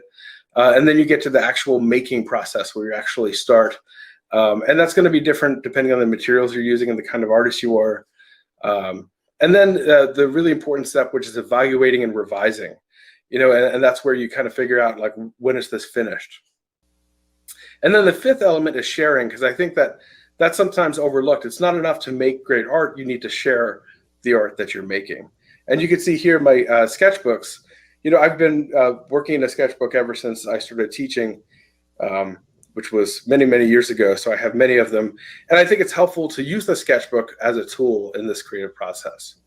So, you know, I like to remind students that learning something new offers a creative perspective. I think that's even helpful for teachers too, because we're often faced with some of these challenges where we're having to deal with something that we have no idea about. And I think that, like, when you approach it and you really don't know what you're doing, you're going to have a naturally creative perspective. And there's a value to that. I know that, you know, certainly as an artist, learning the history of art could also be limiting sometimes, because every time you try something, you know, oh, that's Keith Haring, or this is Andy Warhol, you're kind of, you know, compared to all of these things that other people have done. When you have no idea, you're just naturally doing it your own way because you know so little about it. And there's no better example for this kind of creativity than the pandemic itself, because, you know, this was early on in the pandemic when we went totally virtual in New York. And, you know, at one point I had a kitchen table, and then it became an office, right? So, like, you had to find creative solutions to all of these problems really quickly. And then failure. So, you know, failure obviously has a stigma. People don't like to fail. It was Thomas Edison who said, "I've not failed, I've just found 10,000 ways that won't work," when he was creating the light bulb. I think that's really important to understand, that failure is not a bad thing. Failure is a teaching tool. You know, you need to fail in order to succeed. And your failures are always going to teach you more than your successes will. So it's important, I have a lot of students that I teach who are perfectionists, so this is an especially important message for them. So one of the things that I like to share is some of my own failures. When you kind of share out those lessons with students, it makes it more real and it's more understandable. So there was no better example of failure than when we first went virtual, because I was very confident in my abilities as a teacher in the classroom, and then suddenly online it just wasn't really working, and you needed to find a way to make it work. And the thing that you need to remember is, if you persist, failure is just learning, right? So like, it's only really failure if you give up. If you keep working at it, then it's just a number of different lessons. And this has happened all around the world, because all of a sudden, every classroom suddenly changed from the traditional in-person style to all of these different asynchronous models and online learning, and we had to adjust and learn all of these things. But in a real sense, I think it's made us all better teachers. People that persist through this have this much bigger arsenal of understanding, right? I had to learn how to connect with my students in a new way. I had to understand that they didn't necessarily work during the school hours as much as, I would get lessons turned in and projects, at midnight. And, it allowed some students to actually flourish. And some students definitely had a difficult time with it. And I think it's a challenge for all of us, but there's so many great takeaways. So reframing that sense of failure and seeing it as learning is really helpful in STEAM, because if you look at examples like, SpaceX, it's like, how many rockets did they have to destroy until they actually got it working? But they got it working. That's the important point. And when we're talking about failure, we should also mention judgment, because judgment is the fastest way to kill creativity. I think that's really an important note, because that's not just people judging us, but it's us judging ourselves as well. So that's really important to remember, especially in the art room, because you want people to take those creative risks and you want people to really innovate and try new things. So you want to monitor and make sure that people don't feel judged and that they're not judging themselves. And I know as a teacher, I've been guilty of it myself. So it's like, we have to also be mindful of not, judging ourselves too harshly. And then, of course, design. Design is something that a lot of people misunderstand outside of the art world. And when you have to, contextualize it for them, you have to remember that, like, everything that doesn't come from nature was designed by a person. And we all know good design when we see it, and we all know bad design when we see it. If you sit in a seat and it's uncomfortable, you know bad design. And working in the classroom, I think that, there's a lot of elements of education, that are kind of outdated, that the design doesn't really work for what we're doing now. And I think there might be no better time to see that than currently.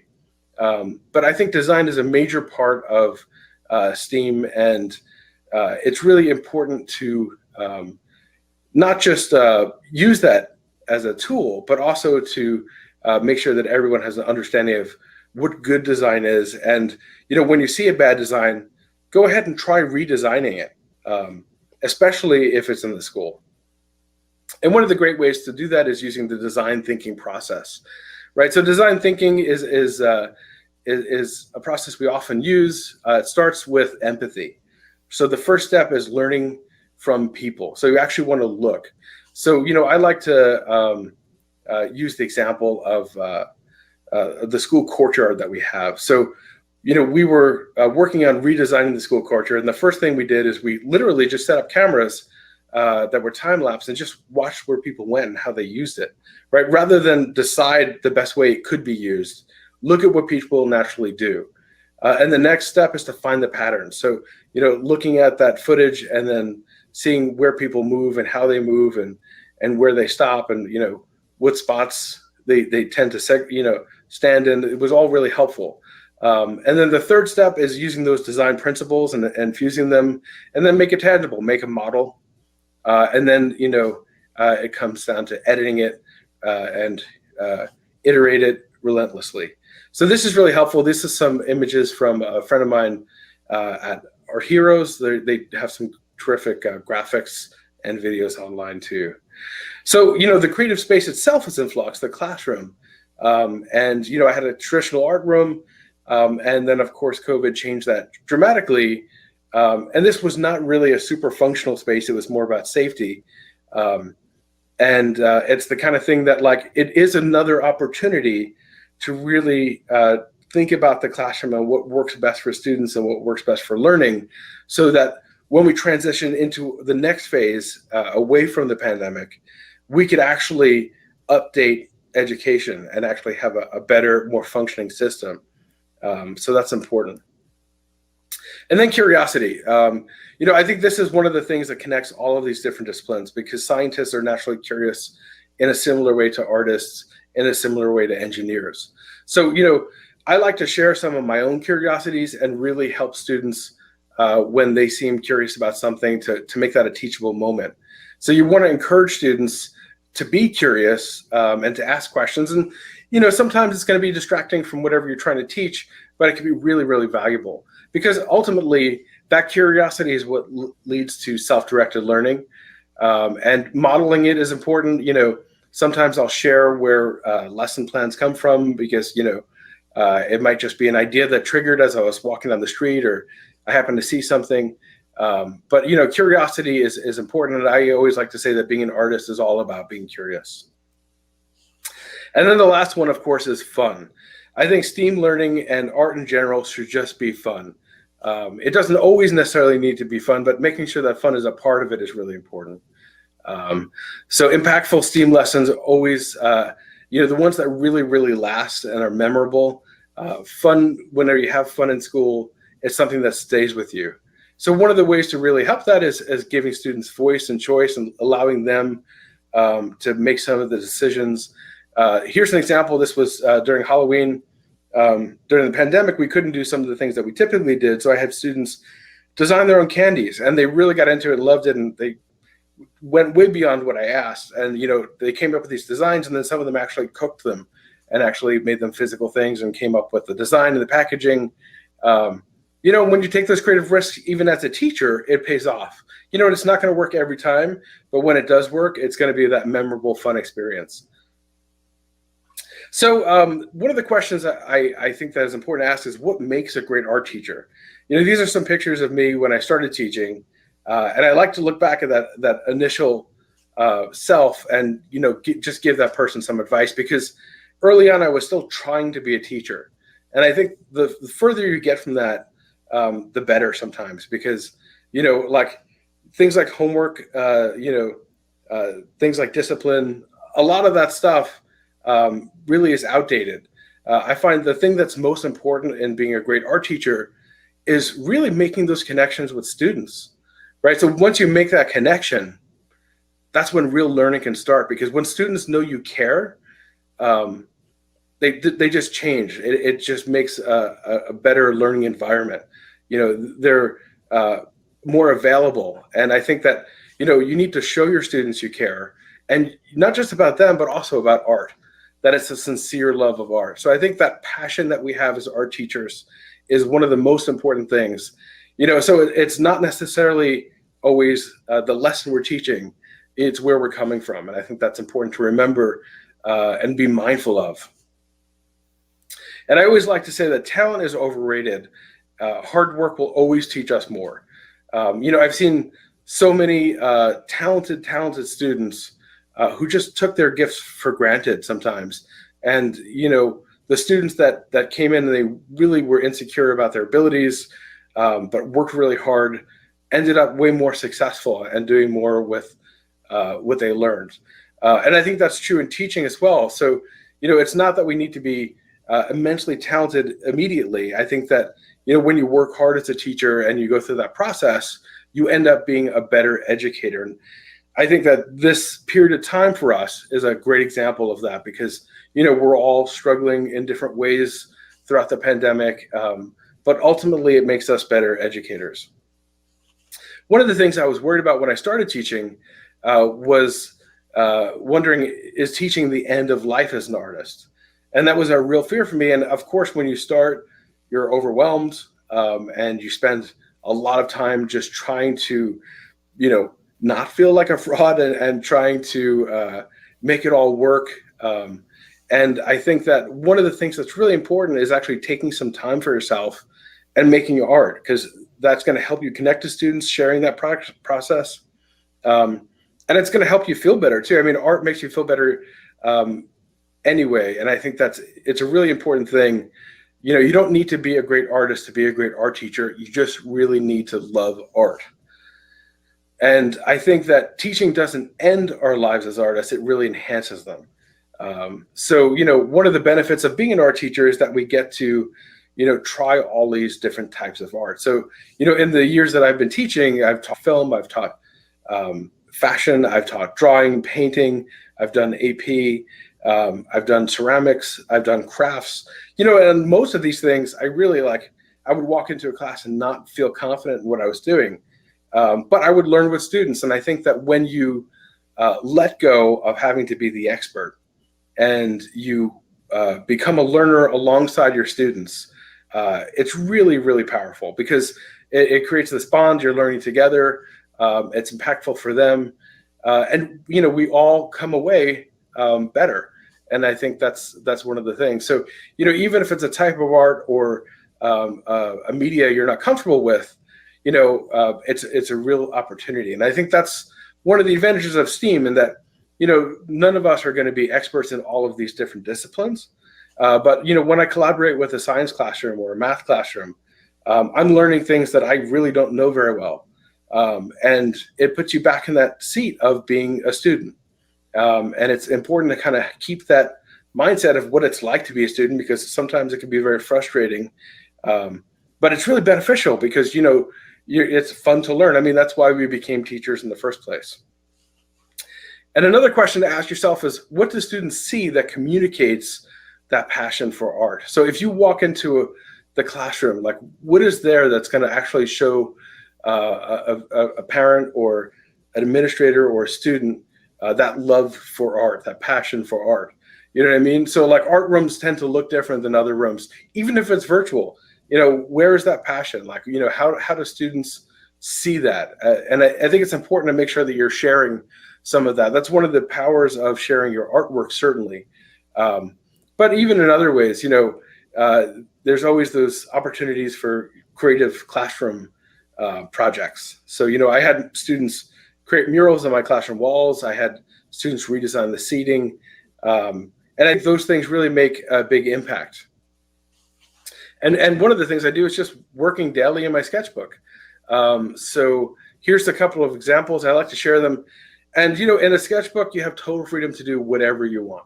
It's not necessarily for any purpose. And, you know, all of these styles seem totally different, and that's totally fine, because this is a place where you just play and you experiment and you try things. And, you know, in a larger sense, that's also what this pandemic has offered for us in teaching. You know, as a teacher, I always kind of wondered, like, where is that area where you could experiment like you could in a sketchbook? Because we were always expected, you know, to do a very specific thing and helping students succeed. But in the pandemic, we've had to make all these changes, and it gave us huge license to try different things. And not all of them work, but some of them do. And that's really powerful. So, you know, these are ways to actually show some of that passion for art and that passion for creativity. And it goes back to that sense of, you know, being an artist is being curious. And, you know, another side effect of this is that in learning all these different types of media and working with STEM professionals, it's made me a better artist. It's helped me evolve in my own art. And I've become a multimedia artist doing video works and mixed media. And it's also made me just a more creative person and a much better teacher. I have a better understanding of more things. So, you know, what makes artists great could also make educators great. And I think that's important to remember. So next, I just want to talk about some of the STEAM fundamentals. So these are things that, like, you know, once you start bringing in some STEAM projects and the mindset is there, these are things that are really going to lift that learning and really elevate it to the next level. So the things that are really important are connection, collaboration, authenticity, and sustainability. So, here's a quote from my book: "We as educators depend on each other and our connections with people in our industry to keep our teaching relevant." I think that's really important. So it's not just making the connections with students, but it's also making the connections with the real world, making connections with what's happening in the real world of art. And, it's changing rapidly. I mean, just in the last year or two, we have things like the NFT that's come out and really kind of changed the art world. And, I don't know that that'll necessarily last, but it's relevant and interesting. And, I feel a need to actually make sure that students are prepared for the world that they enter when they leave the classroom. So, the first thing is really making those connections. And I like to say that there's great power when we make connections because it unites us all as people. In a real way, I think connections is one of the most important things we do while we're alive. Because, on my deathbed, I'm not going to remember the things that I bought, but I will remember the connections I made and the people that I care about. And I think that, that's the gift of being a teacher, is that you get to make these connections with people and you get to share your passion and help them ignite that passion. And I think it's also important to connect with other teachers. This has been a really difficult time for us in the pandemic. And I think that, we need to work together as teachers. And I think you've seen lots of that. And it makes it easier for all of us. And also making those connections, of course, with the professionals too, and knowing sort of what's out there in the art world and what's happening. So one of the ways that I like to, use those connections and that creativity, one of the things that I came up with during the pandemic was creating creative challenges, right? So I had students that were working at home. I was in a hybrid setting, and I had students in the classroom. And I wanted them to work together because it just felt really stale. So one of the things that I came up with is a creative challenge. So this was an idea that came from the Getty Challenge. So we did the Getty Challenge shortly after we went virtual, which asked students to create a famous work of art with just 3 things from around the house. And when we did that, I did it along with them. And the results were just so fun and interesting and creative that I thought, well, this is really a path forward. So I started creating my own challenges, and you could find some of them on my YouTube channel and use them yourself. So, here's an example of an untraditional selfie. So I asked students to actually create a selfie using non-art materials at home. And it was really nice because even with younger students that didn't feel totally confident, you saw really interesting results. So these are 3 9th grade students who came up with their self-portraits, and one is using Skittles, and another one uses Cheetos, and another one uses nature. But I love the diversity and the originality and the creativity that the students brought to it. And, we did about 30 of these different creative challenges, and we shared them out on social media.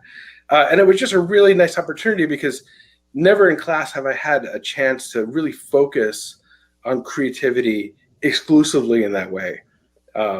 We all know creativity when we see it, but, this made for a great teachable moment. And it was really just using that same thing we talked about earlier, which is creating a limitation and then allowing people to sort of find a creative way out of the box. So when we talk about collaboration, these are some examples that are early on from working with some of the science classes in my school. So, we had always done murals, and we did a mural for the Wyland organization, which, if you haven't heard of it, they have an annual mural contest to support the oceans.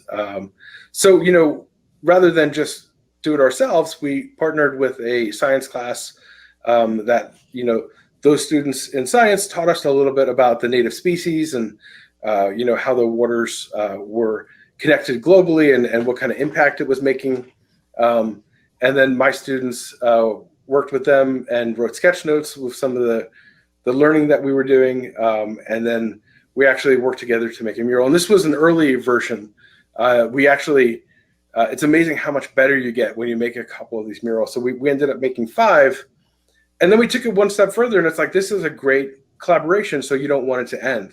So we started going out into the community and then making smaller murals for the storm drains to educate the community about the storm water. So the water happens to go right back into our drinking supply.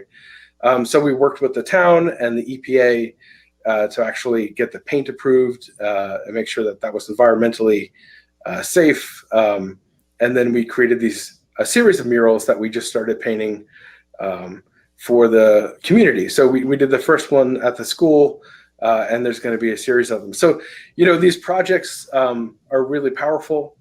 And these are all projects that, I did in the school. Another really powerful collaboration is when you decide to take it beyond the school into the community and even into other states and countries. So I've done a number of global collaborations. We worked with students in Japan, and that was really powerful.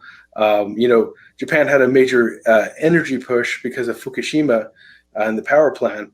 So students were really working on energy, and we were able to bring a new perspective that was really interesting and helpful. And these are the kind of experiences that really make a mark. I mean, I could say personally that, they changed my life, because you learn about the different culture at the same time as you're learning about the different subject, and you're creating amazing art.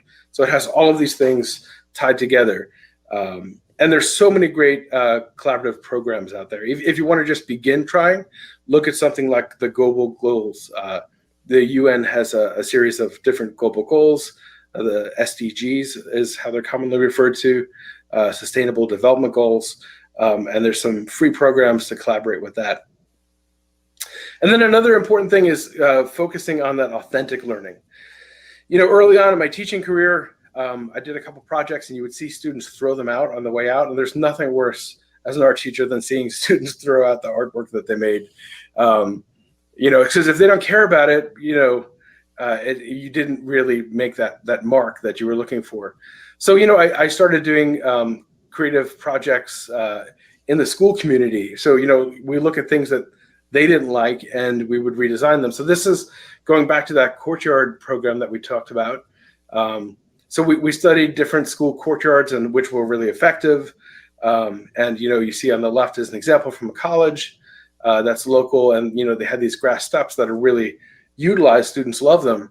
And then we wrote a grant from Lowe's, and we got wood, and we used some recycled wood and created unique seating. And, it's one of those projects that just keeps growing. And it's really terrific. So whenever you could find an authentic project where you could create art and incorporate STEAM, it's going to be really powerful. And if you have nothing else, the classroom is a terrific place to start. Just redesigning the classroom is one of the best projects you could ever do.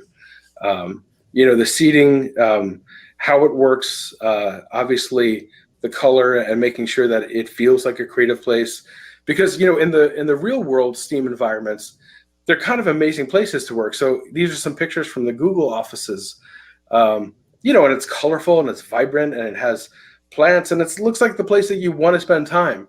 And, when you walk into the average classroom, that's not necessarily always the case. So, this is one of the best design projects you can kind of come up with, is changing your classroom to reflect the kind of work you want to see there, and to make sure that it's a place that you want to spend time and students want to spend time.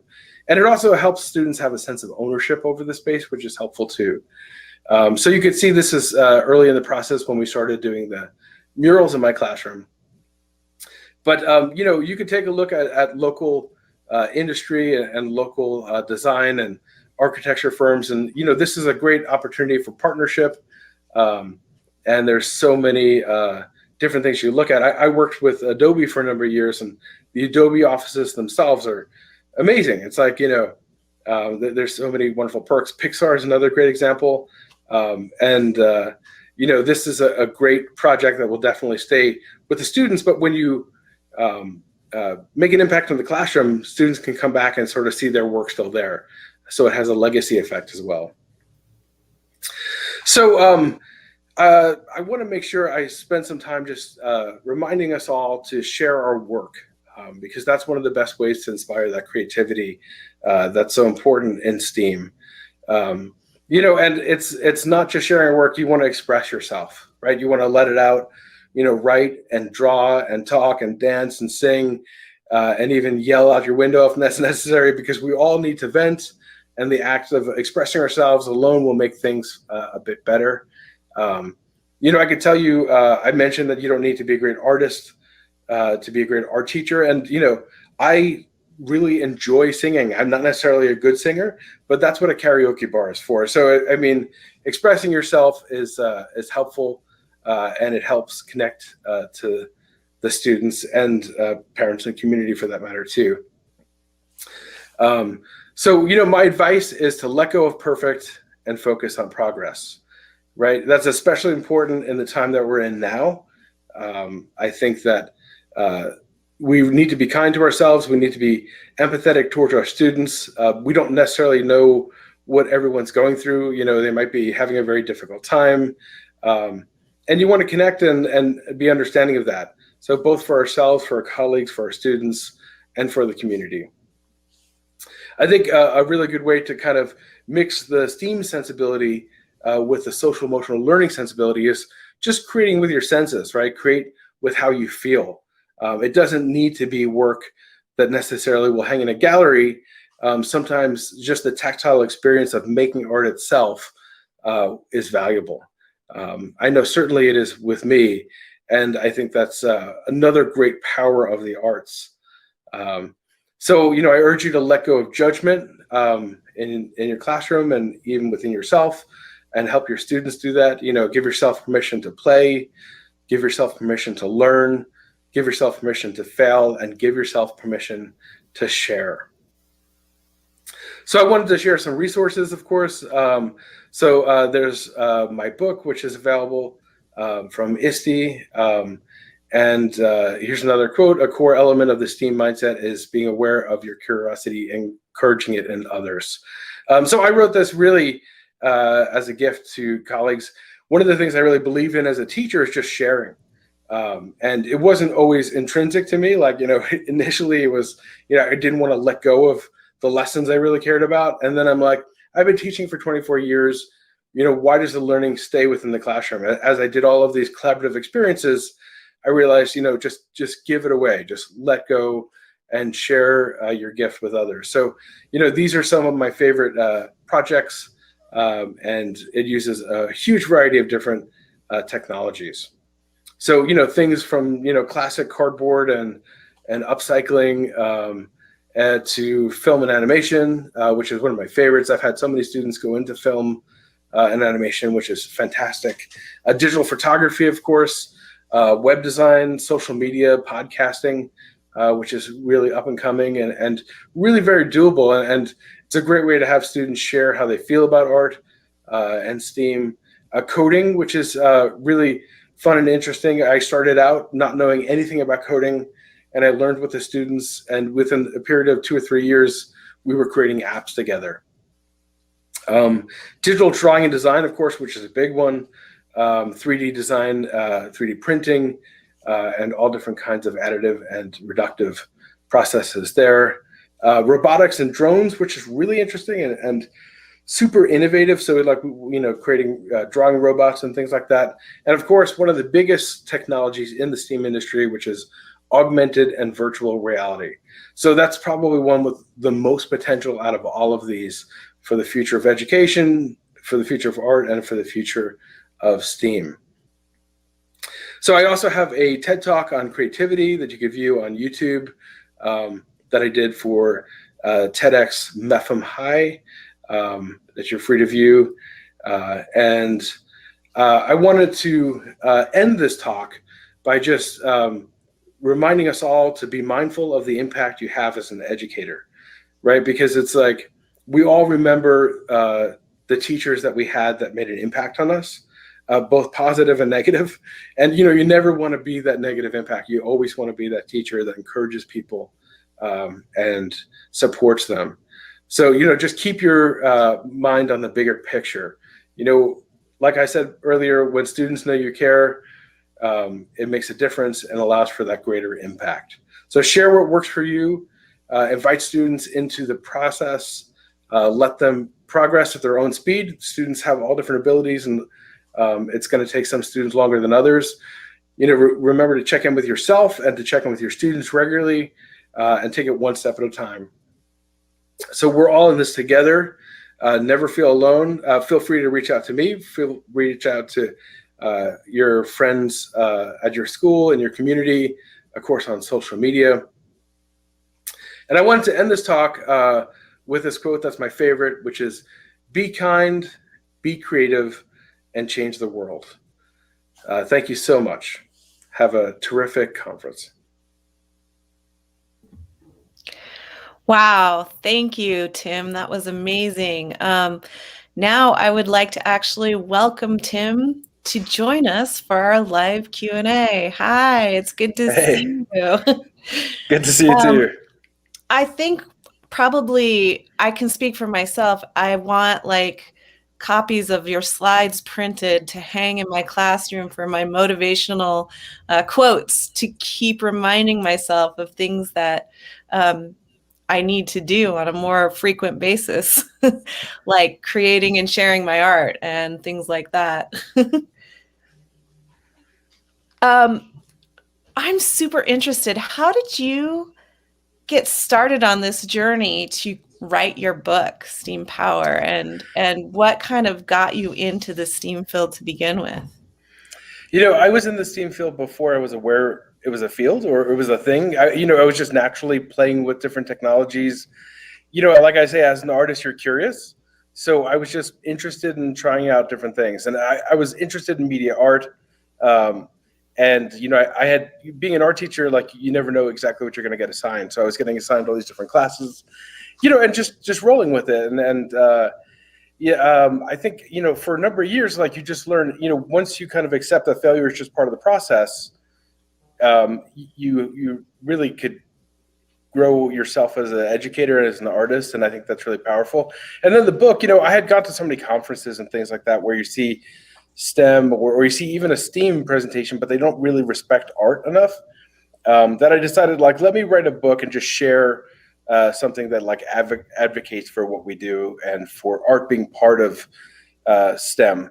So, I made sure to not just give my opinion, but to talk to professionals like people from NASA and people from Brookhaven National Labs. I think that's important, to have professionals say, yes, art belongs here along with STEM. So that was good. And then, the process of writing the book is interesting. It's a learning process itself. But I'm really glad I did it. It's challenging, but it's fun. And, I believe in sharing. I think that, it shouldn't stop at the classroom. So I'm glad that people find it useful.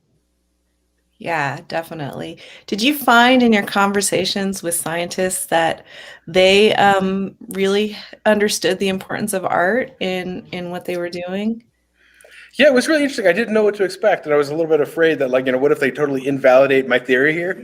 But especially NASA, I ended up now I've become a NASA solar system ambassador as a result, because it's art is a big part. They literally hire artists to work on creative problem solving. In December we have the new telescope that's going to take over for Hubble, and they needed to use origami to fold it up into the rocket and open it up in space. And it's artists were helping them learn how to fold and look at the techniques and the different things. So across the board, everyone, all you saw was yes. So I feel all right, well, this is the right path. I'm glad that it worked out that way. Yeah, it's interesting because I think we often think of scientists as not wanting to embrace the art very much, and maybe artists not wanting to embrace the science, but I find that there is so much natural overlap between the two. It's good to know that people in the professions are recognizing it. Yeah, absolutely. And as a result, I found a lot of scientists do art on the side, personally, and that it benefits them as well. And there was a lot of the science groups have groups of artist scientists. So it's just fascinating. Yeah. Yeah. Your idea about sketch notes and sketchbooks are really interesting, and something we've been doing a lot as an organization is talking about visual journaling and keeping track of your work. Do you have any tips for helping students kind of let go of like that perfect sketchbook page? And I find that if my students don't like what they've drawn, the pages are just being ripped out, one after the other, and I'm trying to save it so you can see the process. But do you have any tips for like engaging students with the process more and using the sketchbook as kind of an experience? Yeah, I think that's important. I've dealt with the same thing personally and with my students, so I understand. I always have my students skip the first 3 pages of their sketchbook. And I said, like, well, when you're confident, go back and create a piece there. Because when people want to see your sketchbook, they kind of like judge it really quickly. And they look at the first art. So this is art. Okay, so, it passes. So I have them skip the first 3 pages and then just, experiment and have fun and really work. And it's like, it should be a safe space for you to experiment. And like, they're not going to be all good. And, you don't need to balance it out and make it that way. So, I have them skip those pages and then go back to it and then, kind of create pieces there when they're more confident. So, it gives them a little bit of license to fail early on and to really use the sketchbook for its intended purpose for what we do. And I think using mixed media, so, like not just using, pens and markers, but, gluing things in and collaging and, kind of making a fun artist mess is sometimes helpful because when you're using different materials, there's a little bit more license. So that helps too. Yeah, for sure. That brings me to my next question, which is the concept of failure. And this is something that I'm really working to help my students understand. And you had some great tips already about, modeling and demonstrating your own failure and how it's a learning process. But what are some other things you can do to get students past that sort of hump that they're worried about failing when they start a project? Yeah, that's a good question. I like to also show like professional failures. Like Elon Musk, as I mentioned, is like a great example because it's like, there's millions of dollars of destroyed rockets and making it work. But also intentionally ruining a page first. So like, I'll have them put a square around the page and sort of like mark their territory and then ruin it. And then like, all right, so like it's already wrecked. So now like almost the wreck this journal effect in a sense, like, that sentiment is very similar. Right. So I have them wreck the page first and then they could really play an experiment. And oftentimes they really love those pages when you intentionally kind of do something destructive or difficult. It becomes a nice challenge to kind of work around. Yeah. We have another question here. Curiosity is such a powerful tool for students, but sometimes hard to help them understand how to be curious. What are some of your favorite ways to encourage curiosity within, the curriculum that you're working with? Yeah, I think, asking good questions really helps a good deal. Like, I have a video poetry unit and I've never used the same questions ever. So like, how does it feel when you're painting? Ask questions like, what does vanilla taste like? These very difficult questions, but like, they're sensual. And so it's about feeling and like connecting to that feeling is helpful. And I start with those kind of things because, everyone has those feelings. And so it's consistent. And then, in sort of inspiring that, it helps to get to know your students. So I think our teachers have a natural ability to connect with students and we get to know them on a level that maybe your math teacher doesn't. So that really helps. And when they're comfortable with you and you make that connection that I talked about, it really helps build that ability to share. Like if you don't have the judgment and you have this open-minded place, I think that students tend to just naturally approach me about their curiosities, which is great because it's like those are the personal connections that last. Mm-hmm. Yeah, and I think those connections are something that we're fortunate as art teachers because so much work is so personal. We do get to see and learn about our students in a new way. But it kind of brings me to another point because you talked about like some of the amazing collaborations you've done with other organizations and even overseas. You're talking about Japan. what advice would you give educators who are looking to collaborate across distances, or maybe get their students working with someone in another country? What are some things that teachers can do? It's so much easier now thanks to social media. I mean, like, it's amazing because it used to be a lot more difficult. See, when I go to conferences and things like that, it's the first question I will often ask people is like, what kind of interesting programs are there out there? So like connecting to educators is a great resource, obviously. And then like, NAEA has the message board where people kind of connect with some things. But I use social media because, on Twitter and Instagram, there's so many artists, teachers that put work out there. So it's like they're naturally inclined to sort of collaborate too. So social media has been a huge tool, not just for collaborating, but also for advocating for what we're doing in the classroom. So like you're able to share with a community and then the larger world what's happening.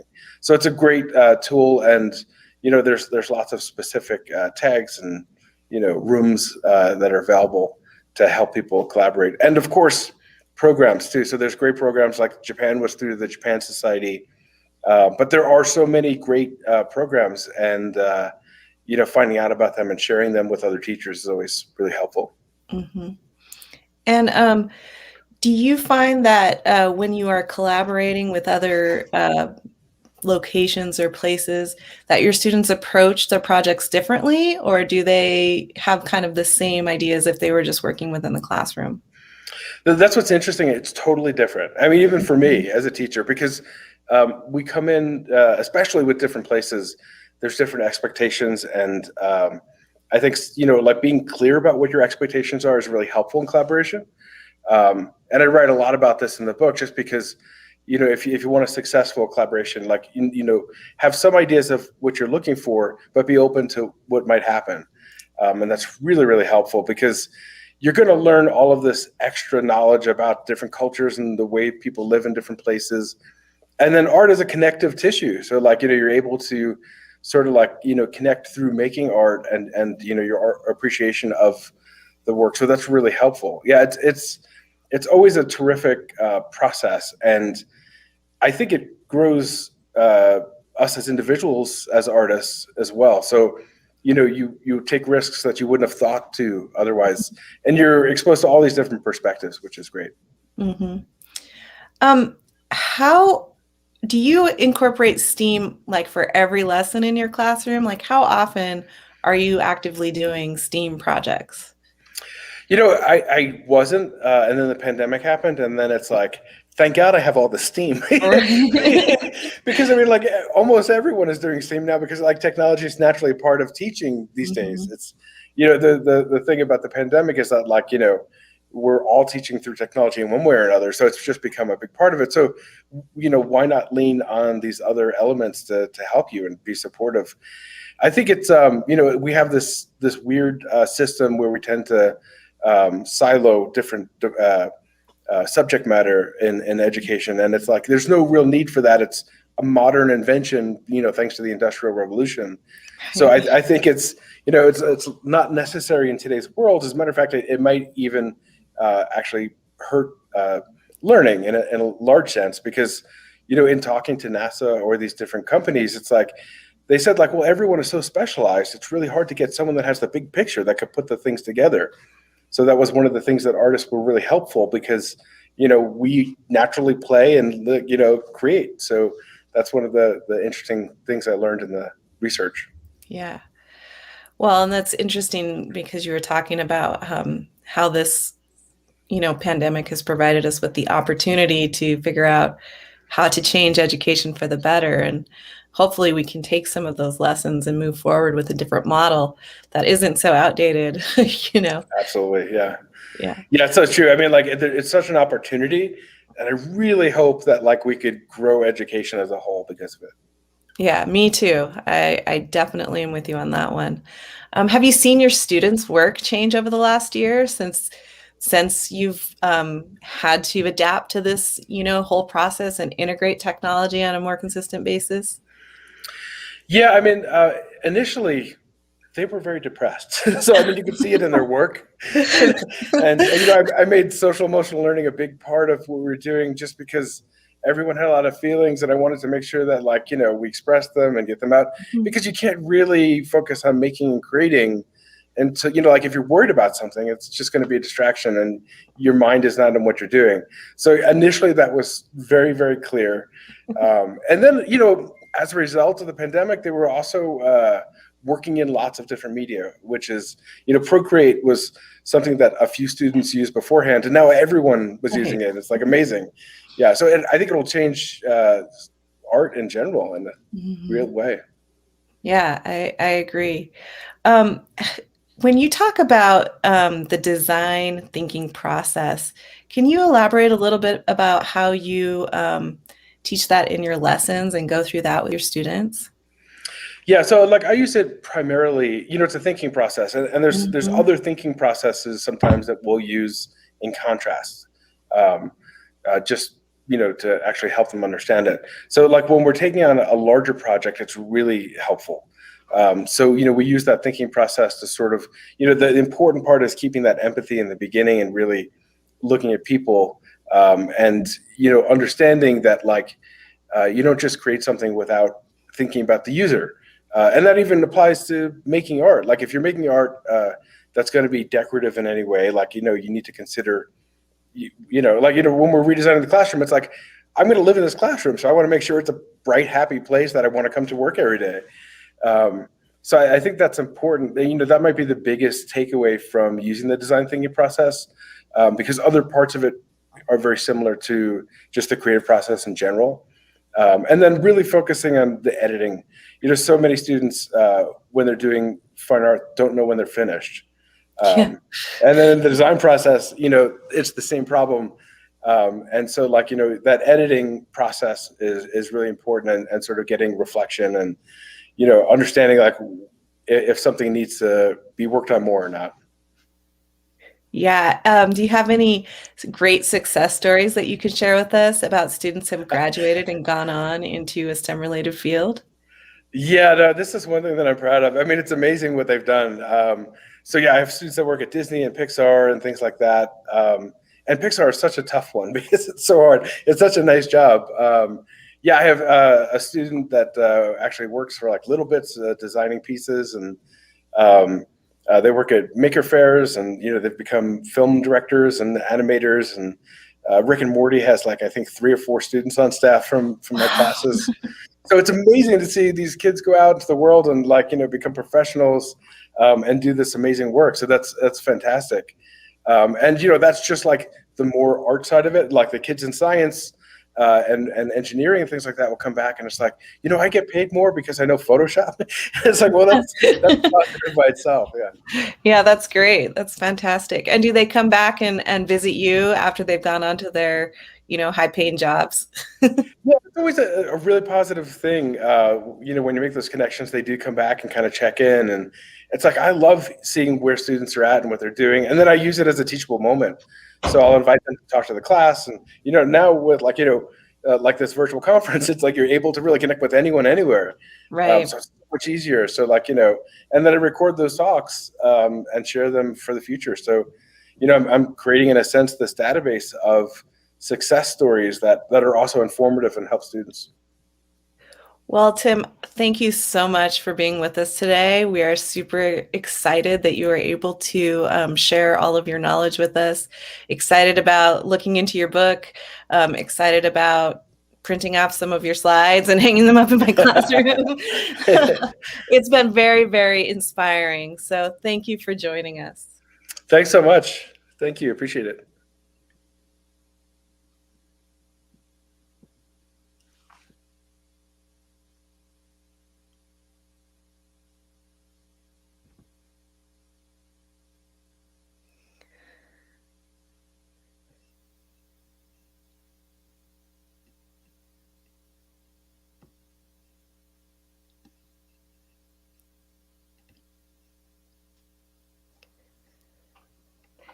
All right. So it has been a fantastic day. Thank you so much to our presenters, to Melissa Stevenson, Nancy Walkup, Laura Connor, Perrin Teal Sullivan, and Tim Needles. Such an inspiration.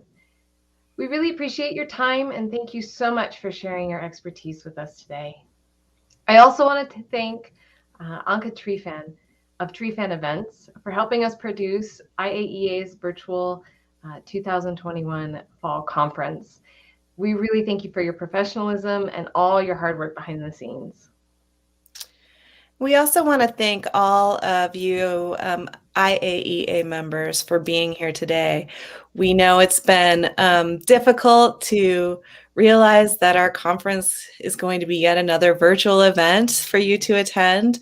And we're really just hoping to reach as many people as we can by offering these streaming videos on the website. So thank you for joining us, and hopefully you'll find some of these resources really helpful. So before we end our conference time today, we have one last very important thing to do. We have some fabulous prizes to give away. The slide says it's fabulous prizes. So we will just call out the prizes and call out the names. So our first prize is a $50 gift card for Dick Blick, and that goes to Kathy James. Congratulations, Kathy.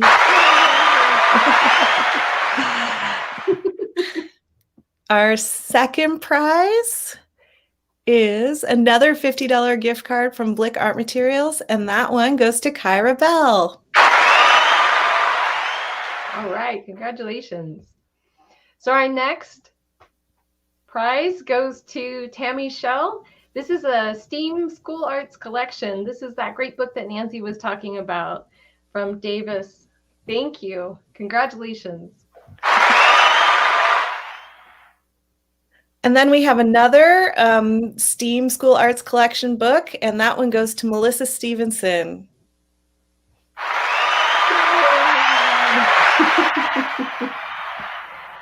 All right. So our next prize is a printing package from Jelly Arts. This is an apron, a printing plate, and some texture materials. Congratulations to Scotia Brune for that. And then we have a copy of the book by Tim Needles, Steam Power, Infusing Art into Your STEM Curriculum, and Amy O'Hara is our winner of that.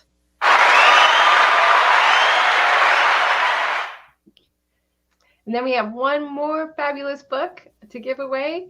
Another book by, another copy of the Steam Power book by Tim Needles, and that goes to Julie Shelton. So congratulations to all our winners. It's a great way to end our afternoon together. Remember that all the new content will be added to our conference site throughout the month. So over the next few weeks, you will probably want to check back. We suggest that you save or bookmark the site and check back often. We're going to be adding information from artists and educators about using technology and teaching creativity with technology.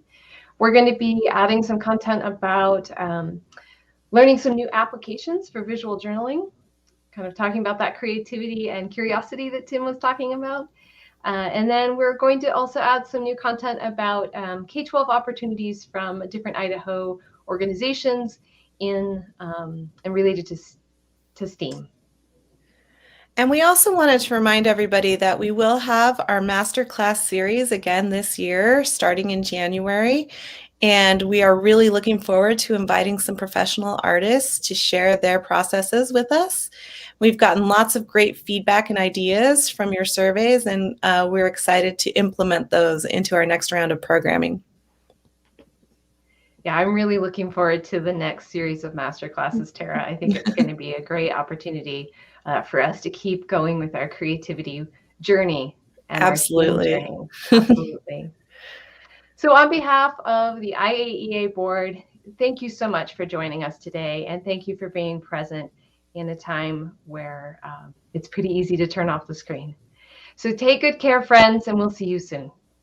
Bye, everybody.